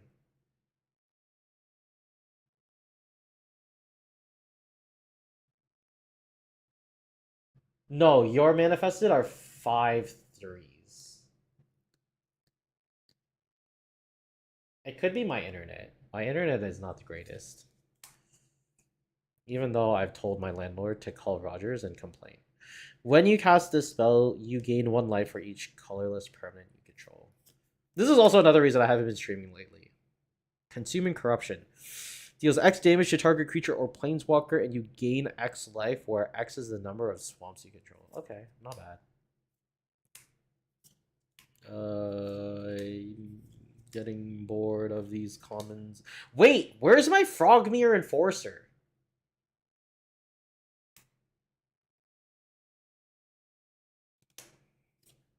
Hex Gold Slith. Abstruse Appropriation. Okay, I do have to admit, but you are literally the only audio tab open. Yo, I'm not gonna lie, I don't know. YouTube has, or OBS YouTube chat has his heart placed in such a terrible spot. Oh well. Okay. I have to admit, I really like some of the naming conventions on some of these cards. I think it's because they're all Eldrazi. Abstruse Appropriation. Maybe it's because it's alliteration. Exile target non-land permanent. You may cast that card for as long as it remains exiled, and you may spend colorless mana as. Okay, so this is Hostage Taker. Wait, it's not a creature.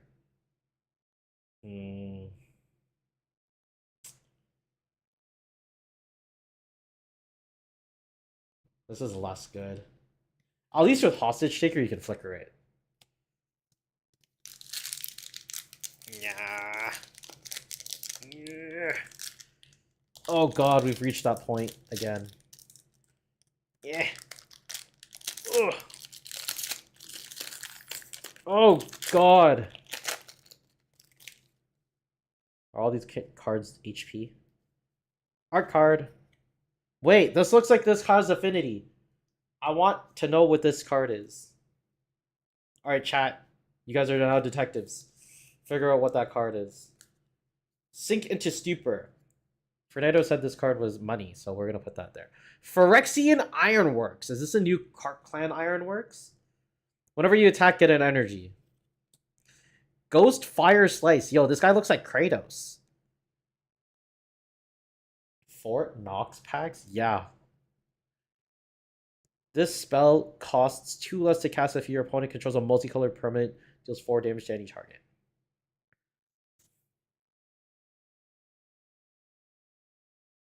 Badge. Depth Defiler. Not gonna read that. Too many lines of text. Cranial Ram. You already know what that is. Riddlegate Gargoyle. I thought this had affinity. Basking Brood Scale. Okay. Plague Marauder. Is that what it's called? Flushbag Marauder. Fanged Flames. Fanged Flames deals 4 damage to target creature or planeswalker if that creature would die. Okay. Sage of the Unknowable. Colossal Dreadmask. Detective's Phoenix. Bestow. Collect 6 evidence. What does that mean? Collecting evidence, and this card is Phoenix Right. Right? Brood Scale broken? What is Brood Scale? This thing? Basking Brood Scale? Devoid Adapt 1. Whenever 1 or more +1/+1 counters are put on this, you can create 0/1 colorless Eldrazi. Wait. Whenever 1 or more +1/+1 counters are put on him. Okay, so if you have something that's like a Cathar's Crusade, then this goes infinite. Right? This becomes infinitely big and you create infinite dudes.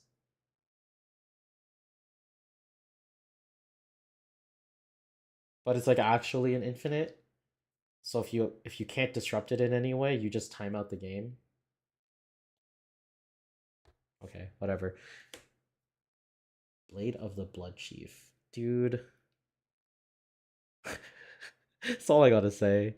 Enchanted creature gets +2/+2 and has flying and haste. You may cast Detective's Phoenix from your graveyard using Bestow ability. Oh my god. Oh, yeah, Barbering. Detective's Phoenix. Stupid card, dude. I watched the first episode of the Phoenix Wright anime. God, it was so awful. It was so bad. I should have played the games when I had the chance. Yo, this card's damaged, but it's foil. I don't know how many to grab. 1, 2, 3, 4, 5, 6, 7, 8 seems safe. Royal Cartographer. Whenever a land enters battlefield, you get an energy. We've seen this. We've seen this. We've seen this. We've seen many of these already. Wow! Foil Island. Wow! Foil Abstruse Appropriation. Whoa! Bear! Other creatures you... Wait. Other creatures have base power and toughness 2/2 and are bears. My brain almost auto-filled this. Wait, is this card not nuts? I was thinking of a bad brew with Brood Scale and Blade since it's searchable with Urza Saga.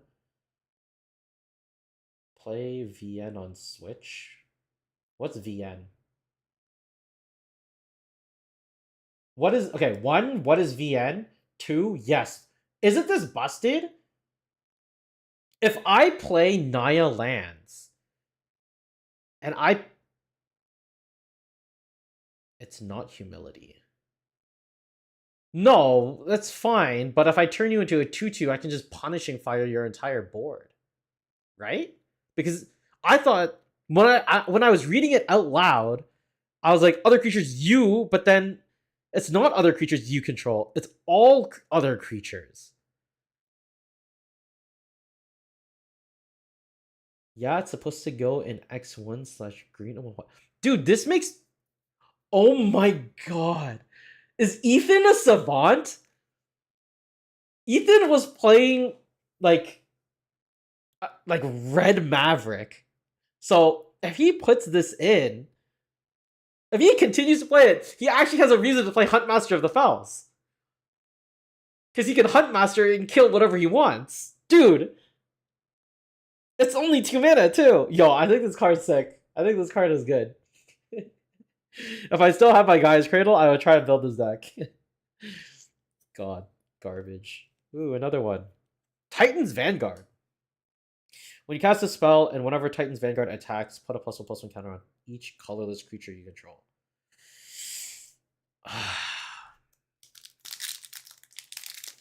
Bear is a lord and infect. Yeah, but it itself doesn't have infect. 1, 2, 3, 4, 5, 6, 7, 8. Can't believe I have to do this in a freaking magic pack, dude. Freaking Pokemon. Dog Umbra, this is new. Flash enchant creature. As long as another player controls enchanted creature, it can't block. Okay. Aha! Best card in the format. It can be whatever you need it to be. Foul Strike. Dude, its eyes are popping out. This reminds me of The Mask. You guys ever watch that movie? Jim Carrey and Cameron Diaz. Destroy target creature with flying. Reinforce 2. Oh my god, it's Gengar. I remember when I saw this card and I sent it to my friend. He was like, oh my god. Gengar is in Magic. Sacrifice another creature, create a blood token. If you sacrifice an angel this way, create a number of blood tokens equal to its toughness instead. Okay, sacrifice 6 blood tokens, return each creature from your graveyard to the... Cursed Mirror? Whoa! I didn't know that they printed this into Modern.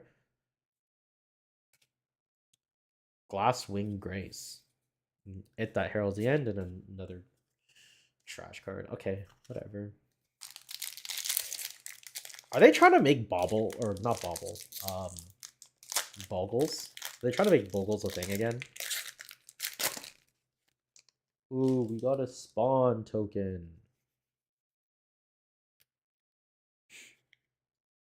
God, these landscapes are... Discharge. Warped Tusker.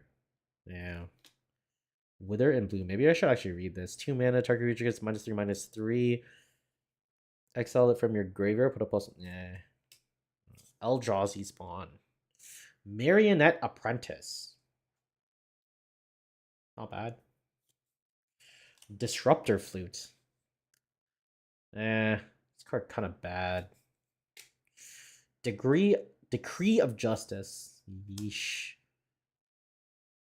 Meh. Oh. Signature Slam? What is that? Put a +1/+1 target on target creature, then each modified creature you control deals damage equal to its power. Lame. Yeah, I know Vexing Baubles are expensive because I wanted to buy them as singles because I need at least one foil. And I'm like very sure that I'm not gonna get one in this. Oh shoot. 1, 2, 3, 4, 5, 6, 7. Landscape, I'll draw. Maybe I should just, if I'm doing this, maybe I should just put them into a pile anyway. Whatever. Corrupted Shapeshifter, Dream Drinker Vampire, Full Art Forest, non-foil.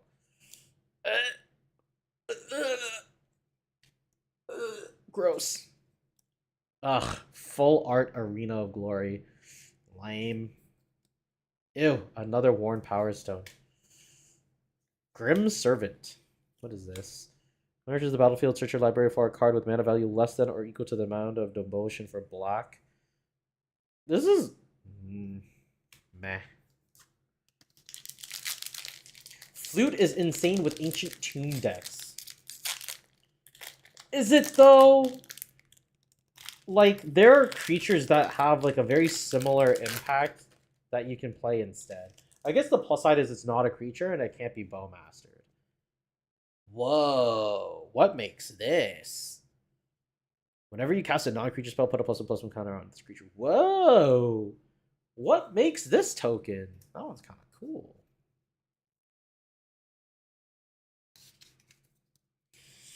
Revitalizing Repast. Put a +1/+1 counter on a target creature. It gains.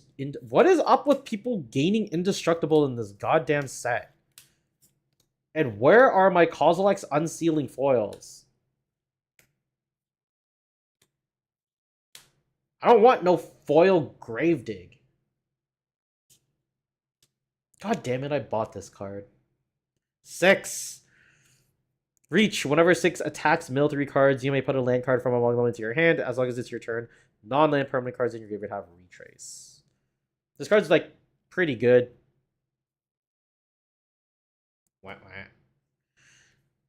Like 6 is like decent because you can do it multiple times in a turn. So if you Life from the Loam, you can cast a bunch of permanents back. However, you have to cast them, so you can't just play lands, which kind of sucks. Which makes no sense because if you Life from the Loam them, why would you be putting them back instead? 6, 7. I just kind of spurted out a bunch of random nonsense. If it made sense, cool. Flute is insane in Ancient Tomb decks. Flash is huge. It's a 5-mana saga. What is a 5-mana saga? 6? Wait, which one's 5-mana saga? I'm confused. Modern hates hexproof. Yeah, Old Border Null Blast. Card bad.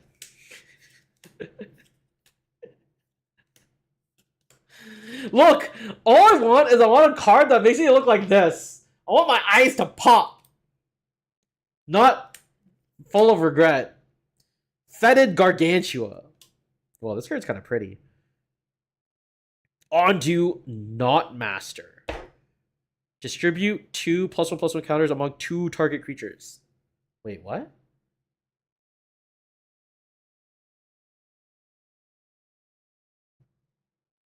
Oh, so it's 2 on 1 or 1 on each. Okay. Whenever another modified creature you control dies, put 2 +1/+1. It's not bad.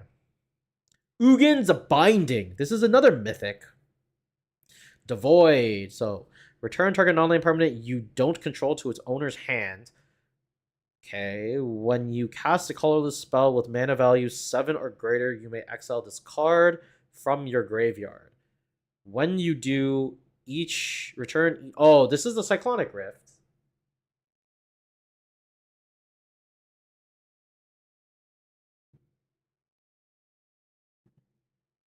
Oh, the 5-mana saga is what generates the token. I see. Okay. Pre-order 6 had a wild price history. Pre-order it was originally $3, then it spiked to 18. Card is like not an $18 card though. This might be an $18 card. This is actually like. Is it fixed though? This card is nuts in Affinity, right? Like in Affinity, I can be like, bounce your best thing, cast Thought Monitor for 1 mana, bounce the rest of your board. Honestly, wait, how much is this card? I think this card is overpriced.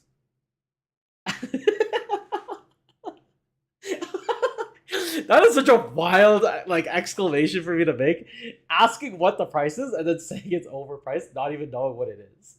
So, in my opinion, this card, whatever the price it is now, I think is only correct if it said return target non-land permanent to its owner's hand. The fact that you can't target your own kind of sucks. Ugin's Binding $25? Yeah, not worth it. Alright. For all of you here watching, I think it's just YouTube, by the way. Take this as a life lesson. you should base your purchases off of things that I say. If I say a card is good, it's not. If I say a card is bad, it probably is good. It's a colorless spell, so it's that good. Wait, is that what you? It's not that good. What do you mean? Who cares? Just because it can't be exiled to force, like, if you think about it, like this card is really good in Legacy Affinity, but it's not good in Patchwork Stumpy, right? For the reason that you said, it's color, like it's a colorless spell, so it's not that good. Yes, that this is true in in Patchwork Stumpy. But if you play it in like actual Affinity, then it's really really good because you're not playing Force of Will in that deck anyway. Genku, Future Shaper, Moonfolk Wizard. Whenever another non-token permanent you control leaves the battlefield, choose one that hasn't been chosen this turn. Create a creature token with those characteristics. Create a 2/2 Fox. Create a 2. I'm tired from reading that. I don't know if I can finish. Brain Surge. This card's pretty good. I mean, in terms of Thought Monitor, Thought Monitor is blue now. Wait, is there a color constraint? Oh, I see what you mean. Whenever you cast a colorless spell. Okay, so then it's not Thought Monitor. It's the Salamander. Um, what's it called? I always forget his name.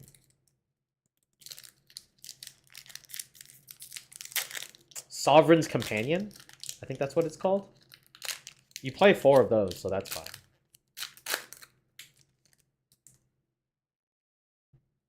Maybe you play Mirror Enforcer now. I like that card too. He's fat. He's a biggie. I also bought Mirror Enforcer, like foil mirrored Mirror Enforcers for like $5 a piece. I wonder how much they are now. Titan's Vanguard. Tranquil Landscape. Conduit Goblin. Thraben Charm. Gift of the Viper. Siege Smeshu. Serum Visionary. Kami of the Jealous Thirst. Actually, I don't think we've seen this card either, right? And this is a common? I could have skipped over it like really, really fast. Each opponent loses 2 life and you gain 2 life. Losing interest. Drownyard Lurker. I'm getting all the wrong foil Eldrazi cards. I don't want any of this stuff. This card sucks. Aether Revolt. I love that set. As long as a permanent you control has left the battlefield this turn, if a source you control would deal non-combat damage to an opponent or a permanent an opponent controls, it deals that much damage plus 2 instead. Magic is having a increasingly like an increasing problem with run-on sentences. Like there's so many conditionals in this sentence that I'm confused and I still don't know what it is, what it does. So I think White Orchid Phantom is legacy playable. I don't know what that card is. I don't think I've come across it either. Is it a common? If it's a common, I'll look through the stack. If it's not a common, then I don't think I've seen it. Whenever you get 1 or more energy, Ether Revolt deals damage to any target. Okay, that clause is pretty good. Can someone explain to me what this clause does? I want to read it again. I'm just going to get confused. Unstable Amulet. Glaring Fleshraker. Okay, we've seen this already. We haven't seen this card. Whenever you cast a colorless spell, create an 0/1 colorless Ultra Z spawn. Whoa, okay. Whenever another colorless creature enters the battlefield under your control. What? Wait, this triggers itself, right? So if I cast a Mishra's Bauble, it makes an 0/1 Scion, and then that triggers and deals 1? Is this not nuts with like Mystic Forge?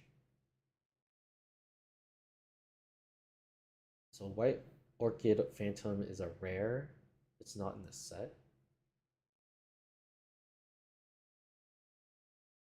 Glaring Flesh. Yeah, this card is kind of nutty, no? I would play this in regular if Orcish Bowmaster didn't exist, this card would let me cast Signal Pests again. Oh, I want to cast Signal Pests in Legacy. Maybe I should do that. Maybe I should do that. Maybe I should take it to face to face. The problem is like, it's such a bad card in Legacy. Like, it doesn't even have haste. Probably better off in like a Mystic Forge combo where you're just constantly playing artifact, like random artifacts. What is this? Oh my god, it's a raccoon and a bear! Oh my god, there's a bunch of animals! I love aminals. That's a bear.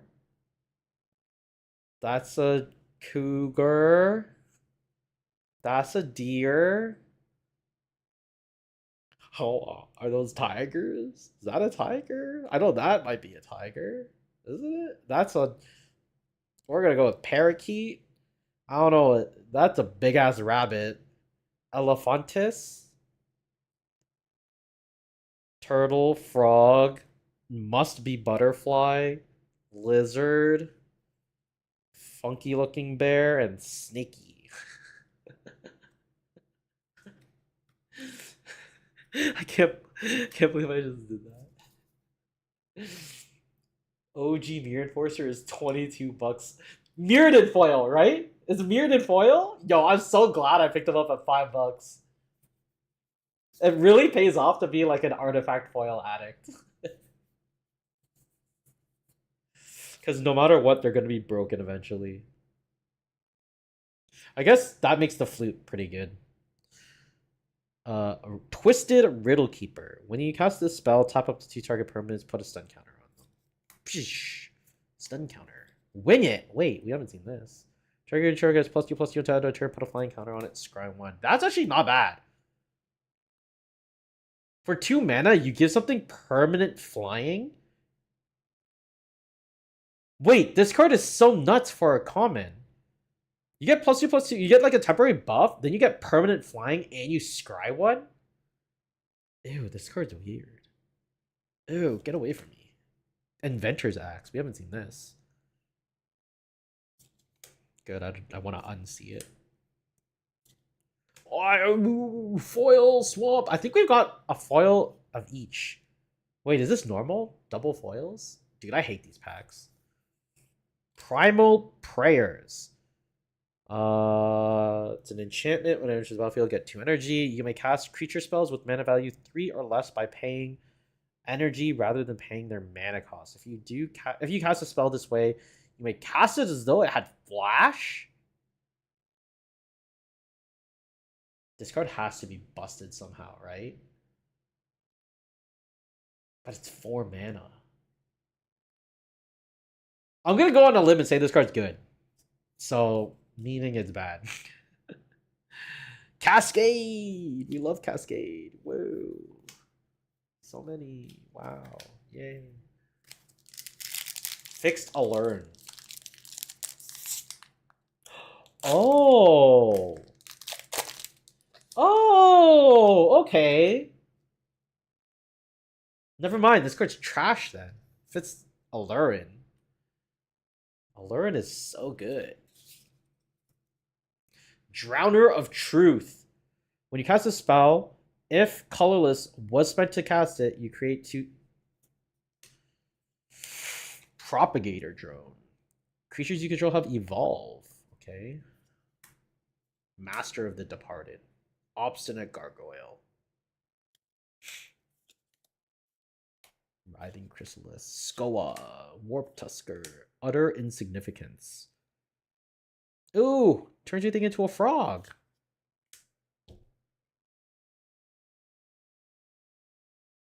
Jeffrey. Ooh, Jeffrey, it's shiny. Ooh. God damn it! Fuck my life. I was hoping I would not pull it. Oh, man. All right, let's put my opinion onto the board. I have very mixed feelings about this card. I understand how it can be powerful, but I think this card is bad. In specific archetypes, I think that in my red green lands deck with Minsk and Boo, I think this card is not terrible. In current lands builds, I think this card is bad. Because it is quite difficult to get Delirium in the first place in those lists. Because you're not playing many creatures. You're not playing your goal is not to put enchantments into the graveyard. The main thing you're putting in is lands. Like, you have to be very picky. So I think in a very specific lands build, I think it could be not bad. The thing is I'm at the point where I would it's like you also have to have double green. That's another big thing. Sometimes it's really hard to get double green. Like, you need to be playing double Yavimaya at least. Right? You can't always hit the nuts. It's a very confusing card. I think if you're playing an Echoes build, then you don't need it. If you're not playing an Echoes build, then I think you can consider it. But I think lands is at a point where there's so many good utility lands, and your lands are pretty streamlined, and you're just like putting them in, like you're just boarding in and out like utility according to your metagame. It's really hard to like pick it. That's fine. Like, if you're putting it into like modern, like, you have to understand, like, everything that I'm talking about is like only legacy applicable because I don't really play anything else. It can pay for itself. Its ability isn't a tap ability. Yeah, like, that helps. Don't get me wrong, but like, imagine you want to copy something that has like a tap ability. I don't know. I don't know what it would be, but like don't get me wrong, I do think it's hard to meet its conditions, right? That's all I'm saying. Is it's hard to meet its conditions. 4 mana is a lot. Double green is also strenuous, and you also have to have Delirium, and you also have to have something worth copying in your graveyard. Like, that is just a lot of conditions to be good. However, I can see the top end, right? Like, it's the final stretch of the game, and you're like, oh, I'm just gonna make this a Minskin Boo for 3 mana. Bro, that's really strong, right? Actually, is it?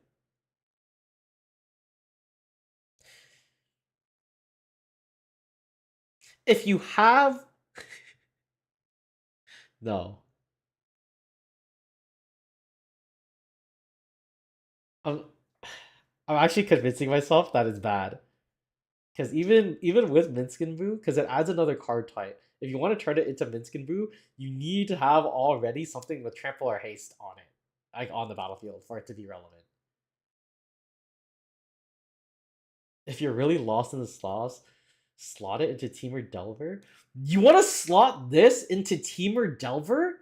Do you know, in Teamer Delver, this is just a tapped land. Please tell me when Teamer Delver is operating on 4 lands. If you stifle an Emrakul. Oh, sorry, I didn't know we were living in magical fairy dreamland. Oh, hey, look, it's this. Make the weird token. Copy Crook. Wait, this is new. You have it enter as a copy of any creature on the battlefield except as whenever it attacks it connives. Okay, that's kind of cool. Da, da, da, da, da, da, da. Woo. I love this word. Scurrilous. Molten Gatekeeper. Unfathomable Truths. Piece of shit, I don't want. This is not the right red artifact that I want. Okay? This sucks. This is garbage. Party Thrasher. Non-creature spells you cast from exile have Convoke. Hey! Wow. Phyrexian Tower is a mythic?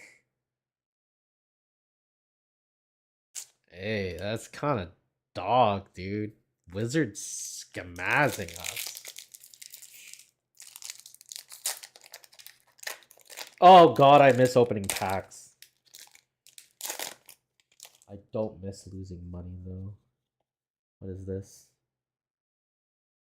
Is this the front or is this the front? Why am I even asking? It don't even matter. 1, 2, 3, 4, 5, 6, 7, 8. Was it supposed to be 7? I don't remember. Glyph Elemental. Whenever a land enters the battlefield under your control, you may put a +1/+1 counter on it. Toon narrative. Mother. Ugh. When you cast a spell, counter target opponent. Ugh. Ugin's Labyrinth. Oh, this is a mythic. When Ugin's Labyrinth enters the battlefield, you may exile a colorless card with mana value 7 or greater from your hand. Oh. Oh, oops. Sorry. Sorry, everybody. I hit it. Phyrexian Tower is $30. Also, Modern is living in a world that grief now nets mana. Oh, that's true. I mean, Legacy is living in this world too. But this card, this is the Ancient Tomb, right? You know anyone who wants it? Because kind of bad. Dude, why are there so many rares? Amphibian Devourer, Flash and Storm. Oh god, this card's bad. Sapphire Medallion. Is it Genitorium? Mindless Conscription. I don't think we've seen either of these. If you would get one or more energy, you may get the... Oh! Oh! I can't believe this is the card that makes me pog! Really? Really? This is the card that makes me pog! There is a Genitorium! And now Fernando's telling me that stupid Ugin's Labyrinth is $90? Dude, fuck that! This card's nuts! Give me extra energy and it draws cards? Oh, only if I got 4 more energy. Yo, not bad! Holy, I want to play Fever Energy. That's great. Mindless Conscription. When Mindless Conscription enters the battlefield and whenever you draw your 3rd card each turn, amass Zombies 3. Ugh.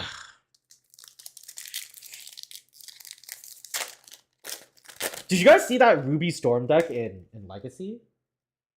I tried to show Yossi to it, and he gave me the best response ever. He was like, ugh, Modern. Oh, he made my day. That was great. Glowing or Glasswing Grace. Wumpus Aberration. Yeah, Aberration indeed. Ugh, Bountiful Landscape. I can't believe how many cards are just making me just ugh. Corrupted Shapeshifter. As it enters the battlefield, it becomes a choice of a 3/3, a 2/5, or whatever. Shattered Landscape. Wait, is there a foil in every pack? Pearl Ear Imperial Advisor. Why is this so hard? If they unban Mox Opal, yes. Yeah, yes. I love Modern. Modern is the greatest format that could ever exist. Do you know anyone who wants to buy Volcanic Islands? I would sell all of my Legacy cards and play Modern. Do you know how much I miss Modern? Like classic Modern? I spent like... Here, I'll show you. I'll show you how much I love Modern. Or how much I love Moss Opal.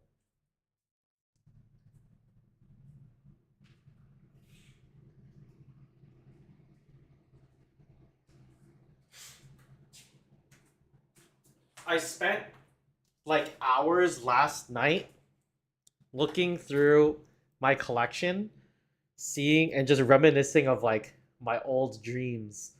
Oh, look at these Master of Ethereums, the only cards that could combat the Eldrazi Winter. Okay, everyone was complaining about Eldrazi Winter, not me. I was preying on the innocents. And Soul Artifacts, not an affinity card, but playable. Aethersworn Canonists, hey, they're good in Legacy, but you know what they're better in? Modern. Tool crafting up. These are garbage cards, but hey, you know, I still want to play them, right? Oh, do you remember these? Yeah! Look at my OG foil whip flares. Oh, sick, dude. Foil OG galvanic blasts. Not a problem. Gear of your Aether Grid, I was actually considering playing these in Legacy. Experimental Frenzy, the original Mystic Forge, they're trash now. Actually, pretty significant. Foil time shifted ancient grudges. Actually, like, I don't know if they're still expensive. Yeah. Oh, deafening silences. Oh yeah, foil dispatch. OG. Oh yeah, OG stub denials before they were good in Death Shadow. Oh yeah, and now we get to the good stuff. Oh yeah, baby. Look at these. Foil OG Springleaf Drums, foil OG Spell Skites, my foil OG Memnites, the best looking Ornithopters, yes. Anyone who owns a masterpiece, you can suck it. Masterpieces look like shit. My Signal Pests, oh god, I'm gonna play these in Legacy one day. And I still play my Steel Overseers. Oh yeah, and now we get to these butt ugly Arcbound Ravagers. The ones that I had to settle for because I was in a broke state of mind and I couldn't afford to buy back my Dark Steel Ravagers from Jack. My welding jars. Oh yeah, my Blink Moth Nexi. Oh, it's so much glare. I'll still play Beaumont Couriers. Oh yeah, look at oh yeah, baby. Oh my Vault Scourges. These guys have gained me so much life with cranial platings. I just want one day to play my Etch champions, and I want them to be significant again. Ginger Brutes. These are all new school cards. I just want to play I just want to play cranial platings. Okay, that's all I want. That's all I want. I just want to play cranial platings. I just dropped all my cards on the floor. Ow, my head. The only cards that fell were my 3 Signal Pests. Oh, wait! I found the Deep Anal. We found the Deep Anal.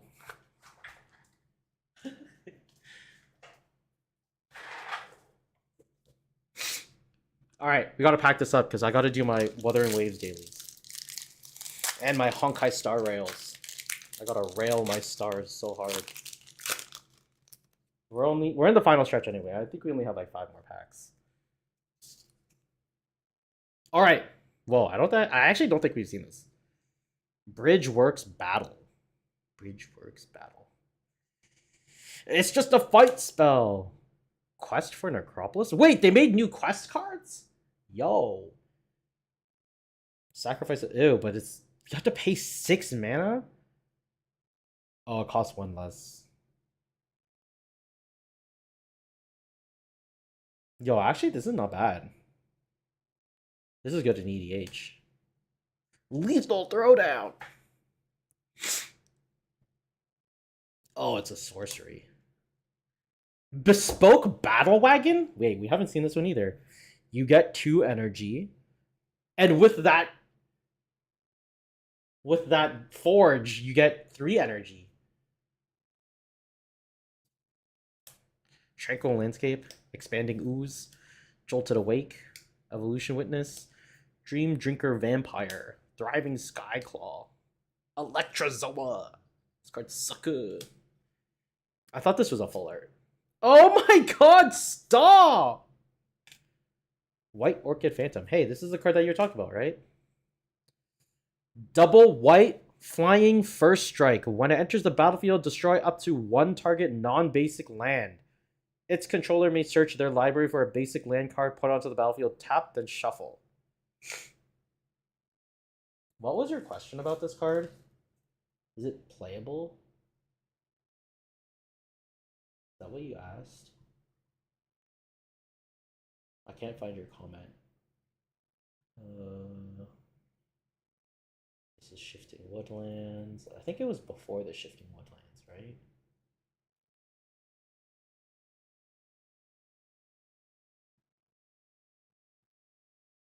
Was it before the Bears?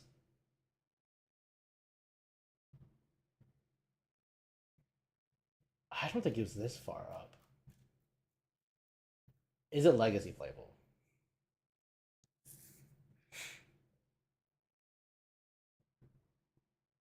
No. I don't think so. So basically, there's no real deck that wants to double white pip early. Right? And like without a vial, this is sorcery speed. And it's only non-basic lands. So even if you kind of flicker it, you can't even ghost quarter them out of the game. Wasteland on curve? How is this Wasteland on curve? I think this is very good in...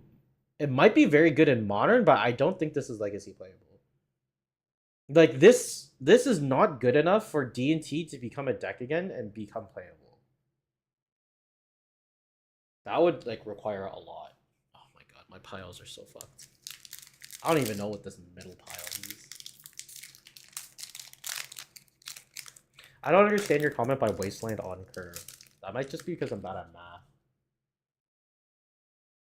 What is this? Phyrexian Germ. 1, 2, 3, 4, 5, 6, 7, 8. I guess in a Vial deck, it's probably decent. I don't think you would play it anywhere outside of that. Because the only... Like, even D&T is a Vial deck, right? And there's no other decks that double pip white hard. Like, the closest thing would probably be... what's it called? It would probably be Initiative. But you don't want to play that in an Initiative deck because you're playing so many, like, colorless soul lands. And it doesn't work well. You can flash it in and block a Flip Delver. Yeah, that's, like, not bad. But again, like... D&T shits on Delver in the first place. It's not an addition you really need. Return target artifact or creature card from your graveyard to your hand. Target artifact or creature card. This is 4 mana. I don't know why I'm reading this. Snapping Voidcraw. Whatever. Whatever. Man, we didn't get the blue mage. 2 foils. Call Me of Jealous Thirst. Argent Days. Dies? Argent Dies? Argent Dies? Dies? Dies. I think it's Dies, right? Enters the battlefield with 2 oil counters on it. Whenever 2 or more creatures attack, put an oil counter on it. Or remove 2 oil counters from Argent Dies. Exile target. And this card kind of bad. Ew. The white cards are not very good. Am I just like an idiot? Priest of Titania is sick. Urza's Cave. Pay 1. Sacrifice Urza's Cave. Search your library for... Yo! You sons of bitches! You tack-eating, glue-paste, smothering throat lickers. What the hell? You talking about shifting wood? I don't even know what the fuck it's called. Why are you talking about that when you have this? This card is so much better. Search your deck for any land and it enters tapped? Yo, this card, I'm putting this in lands. Guardian of the Forgotten. Whenever a modified creature you control... Am I overhyping the Urza's Cave? I don't think so, right? It's another, like, late game crop rotation.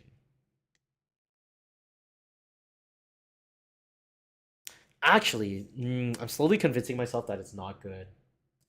Because, like...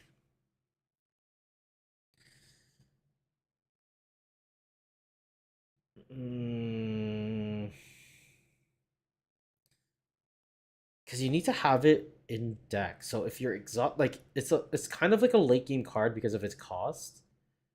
Like, the plus side is this does not come in tapped. So you can tap it.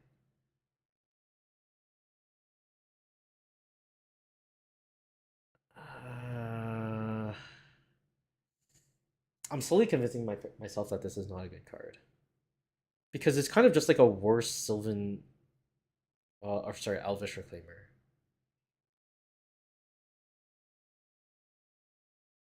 I don't know. I'll message Jarvis. It's 3 mana to activate, and what are you spending the mana for? It's not really like the spending the mana portion. It's to find like things like Tabernacle. Like the moment you play against a Chalice deck, it's kind of hard to crop rotation and exploration. So one way you could do is like an Urza's Cave, find the land that you need, and then wow, are you serious? Did we just foil Burn Willow Clearing? Regular Burn Willow Clearing? So sick, dude. Yeah, I don't know. Like, I'm kind of a little bit mixed on the Urza's Cave now. I'll have to see. If you're getting stage for depths, it's tapped and you can't. No, the problem is you're not supposed to be finding things that require mana. You're supposed to be finding the utility lands that like actually do something without needing to be tapped. Like turning Urza's Cave into an Urza Saga and getting basically like because you can activate it at end of turn, right? Like the reason why I thought this card was so strong is it doesn't have any of the modern limitations, right? It doesn't like it can be activated at instant speed. It enters the battlefield, like it itself enters untapped, right? And it itself also adds mana. On top of that, I guess like being in Urza's Cave is relevant to some extent. I don't think so in Legacy, but like it doesn't have any of those constraints because like so many cards nowadays is like you can only activate this at instant speed, only activate it on your only activate it at sorcery speed, only activate it on your turn, enters the battlefield tapped to do something strong. Like it doesn't have any of that limitations, and that's why I thought it was really powerful at the beginning. But if it's like you could turn this, you don't have to waste a crop rotation for a tabernacle, is like what I mean, right? Like because itself is a land and it's also a crop rotation, you can kind of think of this as a moto face card, right? So like on the backs, like on one side, it's like 3 mana. I guess it's 4 mana crop rotation. But then on this side, it's a land that enters the battlefield untapped. Yeah, like getting the utility lands like Caracas is like not.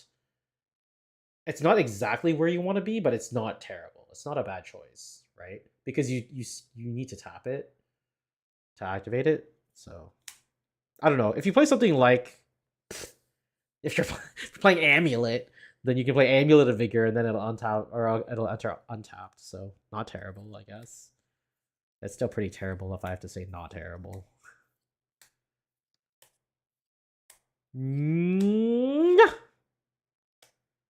Oh, we knew what it was. Stump Stomp. Target creature you control. Basically, just a fight spell.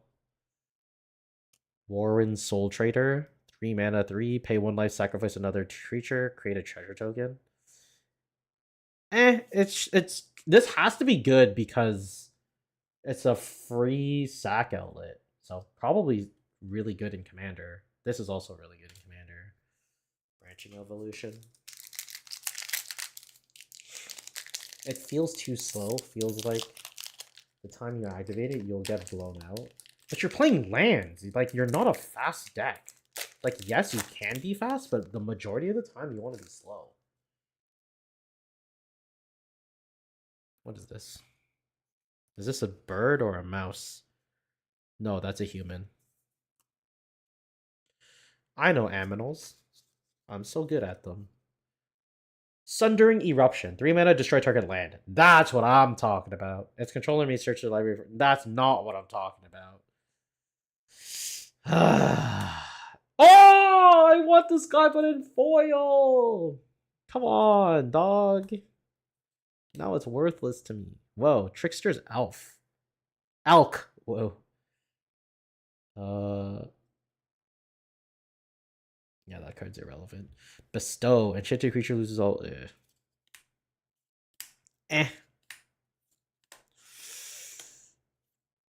Serum Chisms. Withered Bloom. God damn it.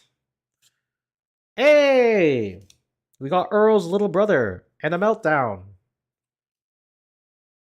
I think this card is like not bad. I think this card is good.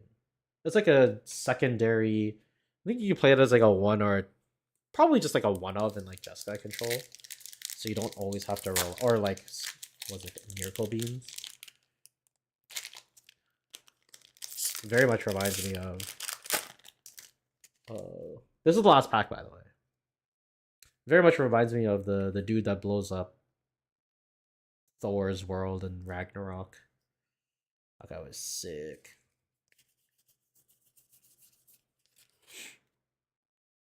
Reckless Pyro Surfer. Haste. Landfall. Whenever a land enters the battlefield under your control, it gains battle cry until end of turn.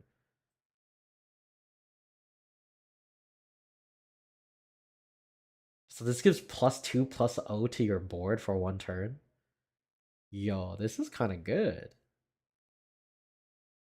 If you have a fetch land? Yeah, we'll do a recap in a second. I think that was like the most impressive comment I've seen so far.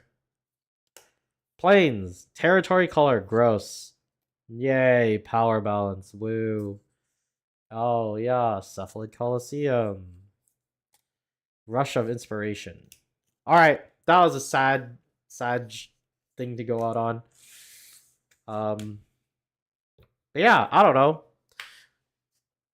We'll use our sponsor Enter the Battlefield's website to generate how much we kind of lost, but you know, whatevs. So I think the way I have this sorted is that these are all commons and uncommons that can be pushed aside. I think these are like the retro cards, like the ones with the watermarks, right? I think most of them. Oh, this card is cool. I'll put that over there. Yeah. Oh, there's like full arts, I guess, or snow covered. There's a rare in here. There's another rare. I thought this card was cool too. Nesting Grounds. Yeah. Wow, we only got like 2 retro border cards, right? Can't believe one of them was a goddamn snow covered waste. What a waste. Oh well. Ship that. Flage Titan of Fire Spheres, $25? Surprised I didn't open any Nadus or Psychic Rods. Yeah, that's true. I guess those are cards that I actually am aware of. These are all kind of trash, right? I don't know why I was sorting them. Oh, there's a foil rare. I guess these are kind of like something, right? That's a foil rare. At least we didn't get any double like foil full art lands, right? Foil, whatever. There's a plains. Electrozoa. Trash. Oh, there's another foil rare. Yeah, like the only like non-foil full art, or the only foil full art land that we didn't get was plains. I don't know. What do you guys think? I guess we guess I haven't really gone over anything, but we'll get there in a second. So these are foils that are kind of worth jack. These are kind of like whatever. These can be put there. Okay, so I think these are all of the rares, which seems like a very low amount, if I'm gonna be honest. But I guess we only opened one box. All right, sewing mic. How do I? Oh, this is kind of uncomfortable. Hold on. Yeah. Okay. Sewing Myco Spawn. Disruptor Flute. So this flash whenever choose a card name, spells with the chosen name costs 3 more to cast. Like it having flash, is it that much of a difference? Like the advantage of having flash is to cast something in response to something. Below average, got some of the chase cards. Yeah, but I didn't get the cards I was chasing for. That was the thing. All I want was like foil commons, man. I just want foil Frogmere enforcers. That's all I want. Foil Vexing Bauble, maybe. That's it. That's all. I guess it's okay because of the activated abilities part. Oh, I thought it was like I thought it was like Anointed Peacekeeper. So it only taxes their cast, but they just straight up can't activate abilities. Oh. That's not bad. I do not want foil meltdown. I would burn those. Those are big no buenos.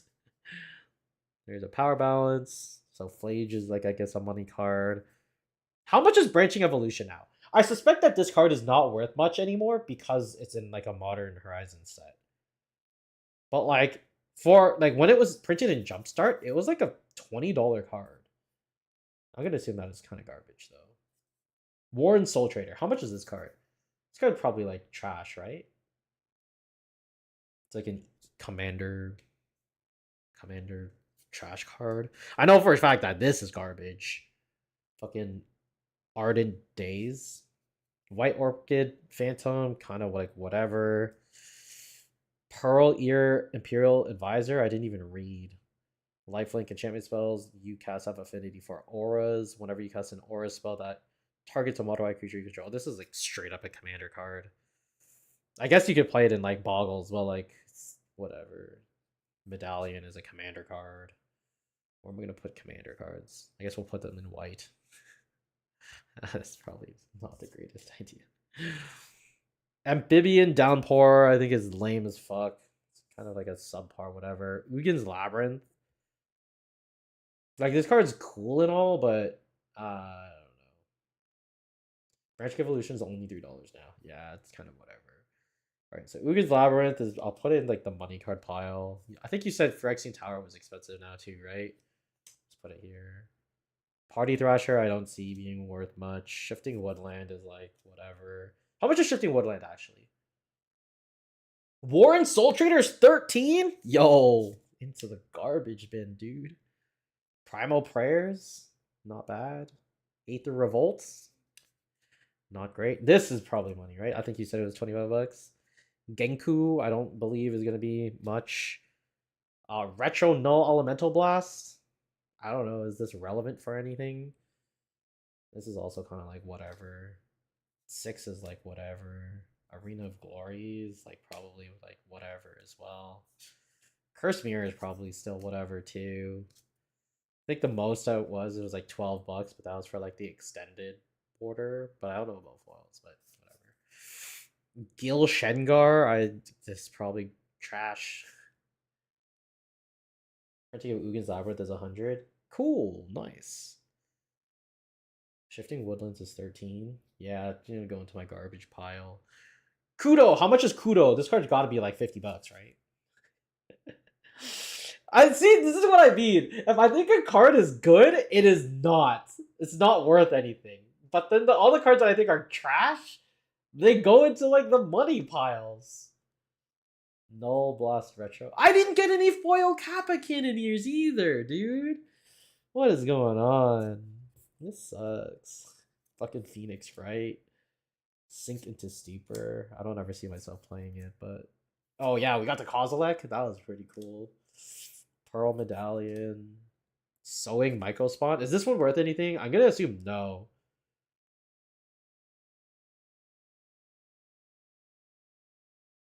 Like it could be good in Commander, I guess. This is like whatever. Oh, fetch lands. I completely forgot that there's fetch lands in here. Probably like the worst flare. Deluge is not terrible. Kudos $1.50? Or do you mean 1.5k? I know what you guys mean. I'm so sad. Kudos is like, uh, he's not that bad. I didn't even know I got this card. When Roshin Roaring Prophet enters the battlefield, mill 6 cards.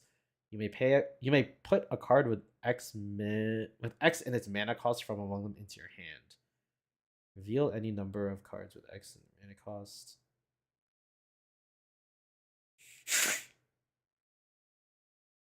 I fucking hate commander cards in these Horizon sets, dude. What the fuck? I like this card. This card's cool. Boom. Oh, this card's also good too. Got 2 Riddles of Undeath, but one's a foil. Ugh. Oh, this card's also sick. I like this card. How much is Necrobloom?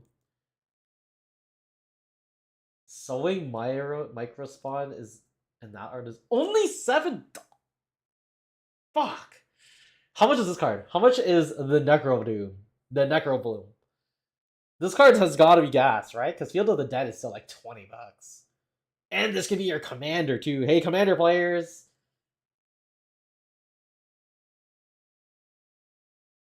If I'm not playing the Sink into... No, you can take him, dude. I'll bring him tomorrow. We can work out a deal with him. Polluted Deltas. Does anyone want fetch lands? Maybe I'll do fetch land giveaways. Instead of doing like these big crazy giveaways, maybe I'll do like smaller giveaways. Necrobloom only $2? Yo! What the How you mean? Dude, I'm telling you, people should watch my streams and take it as like financial advice to buy certain cards. If I say a card is terrible, you buy it. If I say a card is really, really good, stay away from it at all costs. Fucking Thief of Existence, shitty hostage taker. Fucking Windswept Thief, most trash fetch land ever. This card's cool. Gilded Drake, how much is this? How much is this one? This one has to be good too, right? Fuck, I can't think that this one is as good as I think the other ones are, only because it has energy related to it. But Gilded Drake is primarily used as a removal spell. So, you know, I just have to deal with the 3-2. And it only has hexproof from activated and triggered ability, so I can still target it. Come on, guys. Chat. How much is Volatile Storm Drake?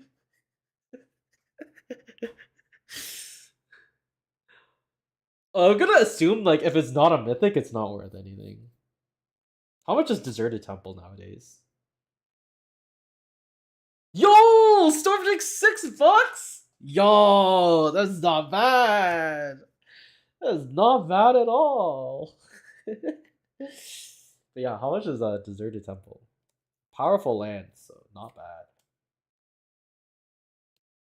Oh, you said Nethergoth was expensive too, right? Wait, Jeffrey, I think you'd like this card, right? Devourer of Destiny. Right? It's kind of like a serum powder. I don't think you'd ever cast it though. So I think the second line of text, like when you cast a spell, exile permanent, it has to be one or more colors too. Yeah, this card not great. This card kind of sus actually.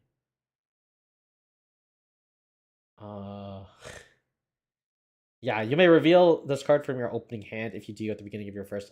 The problem is it's also a trigger, so I don't know. This could be stifled. Where is this? $2.50. How much are Arena of Glories? How much are these ones? What's the black one do? So green is Shifting Woodlands. This one is Arena of Glory. What's the black, blue, and white one? It could only be good if I had Ugin's lab. What's Ugin's lab?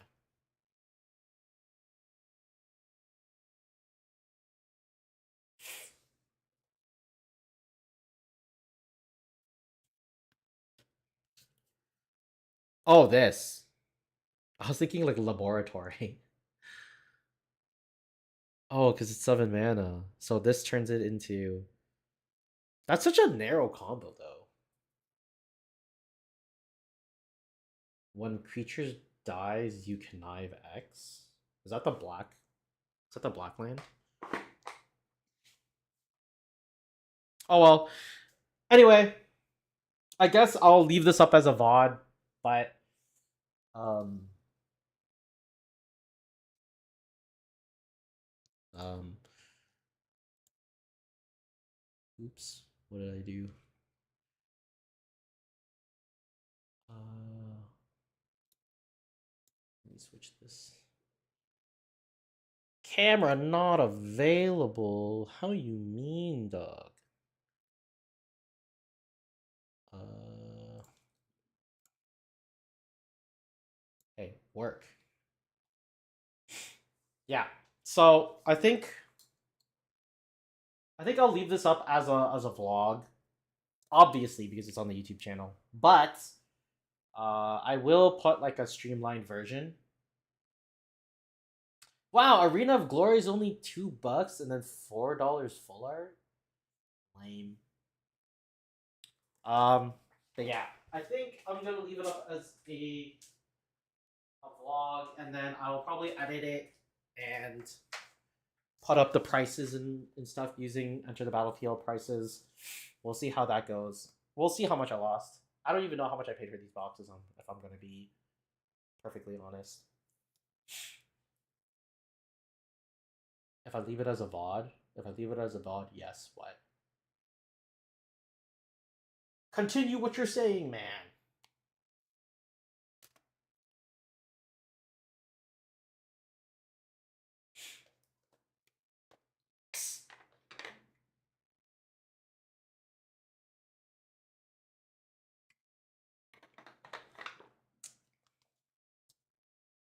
Okay, well, while you type that out, I guess like my mini announcement will be like, I think I'm gonna change up like what the giveaways are. Yeah. Um, I think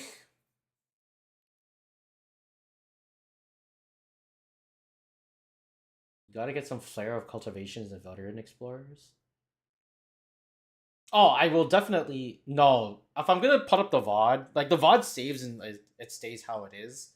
Like I'm not gonna edit or anything, but I'll probably repost like the pack openings with re-edited um like post editing, so like with the numbers of how much the value is, typical stuff like that, how people do box openings. Um but yeah, I'll probably cut it up, like I'll do like the first portion when I talked about um the Legacy of the North League. I'll probably put that as one video, and then I'll probably cut this into another one and then chop it up so that there's not so much random jumbling. Um, that way I can cut the technical issues, and if people want to just watch the box opening, they can. And then as a reward for you guys for staying, the two of you, thanks for staying. Um, I guess you could tell people about it and just like mass spam. I think what I'll do is I'll do 2 giveaways when I hit 1,000 subs. I think what hopefully this kind of is like a kick in the pants, but basically it's kind of a feels bad though, right? I'll do 2 winners when we hit 1,000 subs. I think what I'll do is I will pull 2 winners. Oh. Mm. No, that's stupid. I'm not gonna do that. That's like gambling. I was gonna say I'll do 2 winners and have 2 prizes, and then the 2 raffle winners play against each other, and then the winner gets to choose which prize they want, and then the leftover one goes to the other person.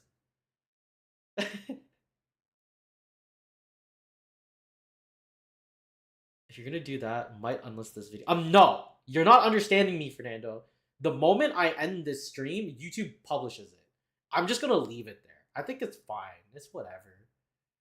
People will get to see like me fucking working out my technical issues.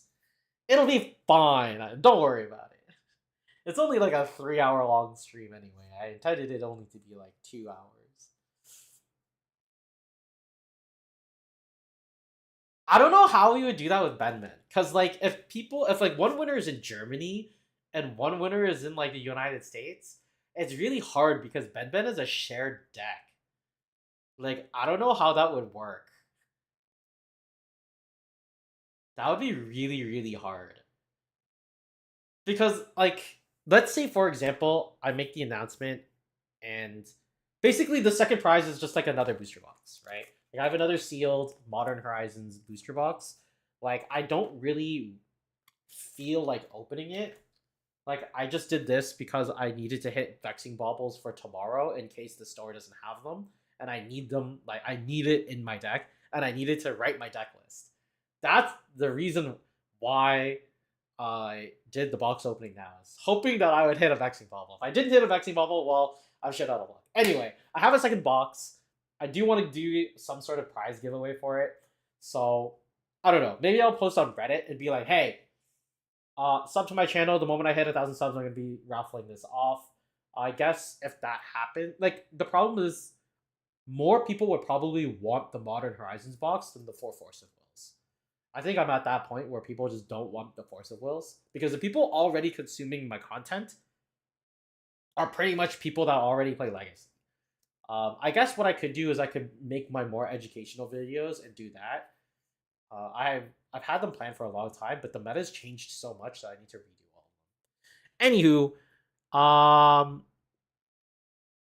yeah, DM me in the Discord if you guys want any of these cards. I'm not really keeping any of them except for like the vexing, like the cards that I said were like super cool, and the cards that I need. So like the 2 vexing baubles, the Urza's Cave are pretty much the only things I want to really keep.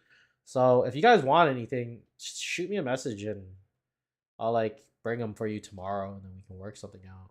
I'm down if you want to buy dinner because I can't afford food anymore. I kind of spent it all on like pepperoni, and then my oven stopped working, so I can't really use the pepperoni. So yeah, if you guys, I'll trade cards for food.